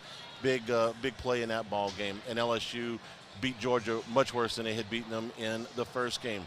The 2005 team, which was a fantastic team, but came here. It's the only game LSU has lost in the SEC title game. An absolutely exhausted LSU team. That was the year of Katrina, and because they had a game postponed earlier in the season, there was no off week where it normally was. LSU was coming in, I think it was 10 consecutive games at that point, and they were exhausted. And Georgia had a very good team that year. DJ Shockley played a great game and beat LSU pretty handily. 2 years later, in 2007, LSU was coming off of a disappointing loss to Arkansas they thought had cost them a shot at the national title. That trip will stay with me as long as I'm doing this because 5-10 minutes into pregame, the Herb Street story broke about Les Miles to Michigan, and we were scrambling for information through that whole day. And then the presser right before we finished pregame, which was the famous have a great day press conference, and then LSU goes in, and it was a hard-fought game. It's the last time Tennessee was here, 2007, a long time ago, and that was the Ryan Perrilloux and Jonathan Zenon game. Perrilloux with that frozen rope to Demetrius Byrd. Oh, man. And Zenon with the pick six that proved to be the margin in that game. In 2011, LSU came here having pretty much smoked everybody on their schedule except for Alabama, who they beat, but in a close game. Most of the games that year were not close. And to go the entire first half without making a first down, and everything was okay because Tyrann Mathieu was there. Yep. And he made some special teams plays, made some plays on defense, got away with letting ball go before he got in the end zone on one play where gave LSU fans some heartburn. Yeah, you ever seen that replay? I have many times, and it should have been a fumble, but you got a call there, and LSU runs away with that thing in the second half, even though the offense had a really rough go of it in the first half. And then you get to the 2019 game, which was the Joe Burrow show. I mean, my goodness, that guy, by that point in the season, it was a very relaxed and confident LSU fan base because you simply weren't going to beat number 9. And with when the last guy off the 19 team hangs up his cleats for good, we'll look back on that team and what they accomplished in professional football. It's like, man, were all those dudes on the same team? You had Burrow, but you had Jefferson and Chase and Edwards-Helaire and Queen and Stingley, and you'll go through you'll go through that list and you'll go, wow, man, that team had some dudes on it. So it's been a storied history, and almost all of it good here at the SEC championship game for LSU. So I'm gonna wax nostalgic just a little bit on some of the memories of SEC championship games past. For sure, and I mean, the 2001 game is I think is a great comp kind of for right now what they're doing. I mean, you weren't really supposed to be there that year. You're coming off a 6-6 season, and you're there, and you're facing a team who's destined for the national championship. I mean, hey, you got a hurt quarterback right now, or a hobbled quarterback, we'll say. Yeah. I mean, it is the comp, and hopefully you're not going to spoil a national championship host, but you can spoil a perfect season. You can do things like that, and it's LSU fans have been spoiled when it comes to this game. You just ran through all the success, and hopefully there's a little bit more later today. When Chris Blair was talking about Garrett Nussmeier because Brian Kelly had talked about him. Just remember, everything you think you know, it can change in a New York minute. We've seen it happen.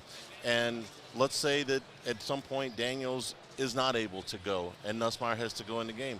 What if he goes in the game and throws 3 touchdown passes? What if he goes in the game and directs a fourth quarter comeback? Everything you think you know about, the LSU's, quarterback situation moving forward would change in a flash if something like that happened. Is that likely? No, but like I said, neither was Mock in 2001, and you never know how these things are going to turn out. That's what makes college football great. That's what makes it so much fun to come on this trip and experience some of the biggest moments in LSU football history have happened right here in Atlanta. We'll see if we can duplicate that. Maybe there's a little magic there today. We'll take a break. We'll come back and wrap things up here from the Georgia World Congress Center. This is Eagle 98.1 Game Day. Hi, I'm Brandon Landry, founder and CEO of Walker. Hi, my name is Dr. Craig Green. This is Ryan Terrio with HUDCORoofing.com. Hey, it's Matt Moscona. No matter how big your commercial roofing job, HUDCO can help. My patients come to me because they trust that I can get the job done at a high level. Ryan Terrio and Richard Tilley have the same level of trust when it comes to roofing. If you have a roofing issue, call HUDCO Roofing. Give us a call, 364-1007, and we'll come to your house and give you a free inspection. There it is, the extra mile, on the border of expected and extraordinary, for those willing to go further, like vans customized for work or play, with safety and tech to keep you connected. Supported by a 5-star sales, service, and finance team, and backed by the 1-star you know. So go the extra mile. It's never crowded, because so few have what it takes to go there. Mercedes-Benz Vans. ServiceMaster Elite create clean, disinfected work environments. As a local business, we take pride in serving the New Orleans and Baton Rouge areas. Our cleaning protocols follow CDC and OSHA standards for healthcare settings, offices, senior living, restaurants, and industrial plants. Contact ServiceMaster Elite to get your operation ready for reopening with germ disinfection cleaning. ServiceMaster Elite, the trusted choice in professional cleaning since 1996. It's no secret. The best oysters in Baton Rouge are at Jolie Pearl Oyster Bar. Enjoy mouth-watering South Louisiana flavor and oysters from all over the country. And don't forget our nightly drink specials.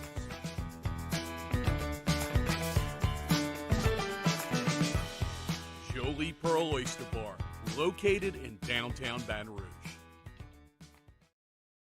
Eli's always been into grilling. It took us a while to see it, but the signs were there.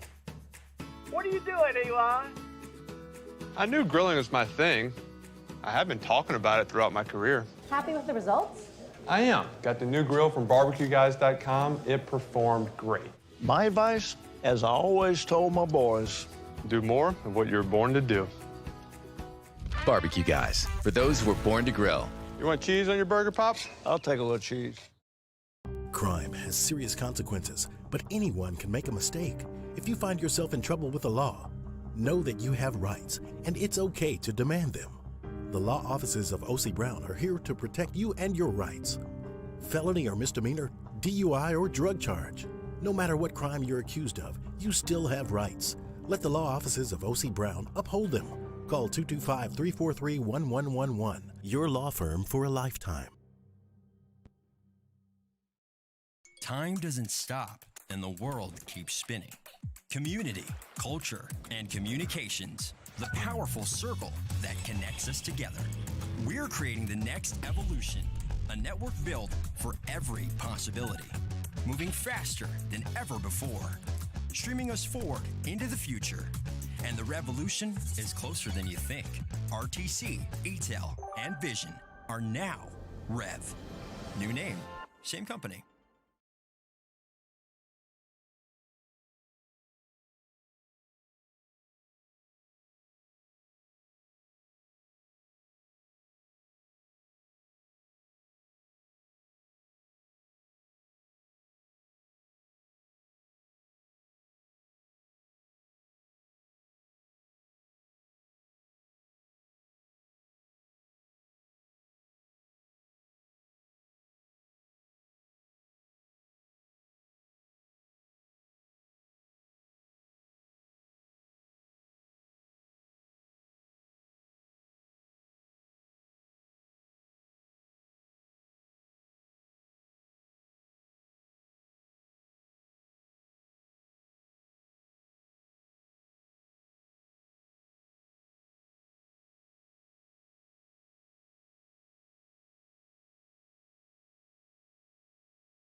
98.1.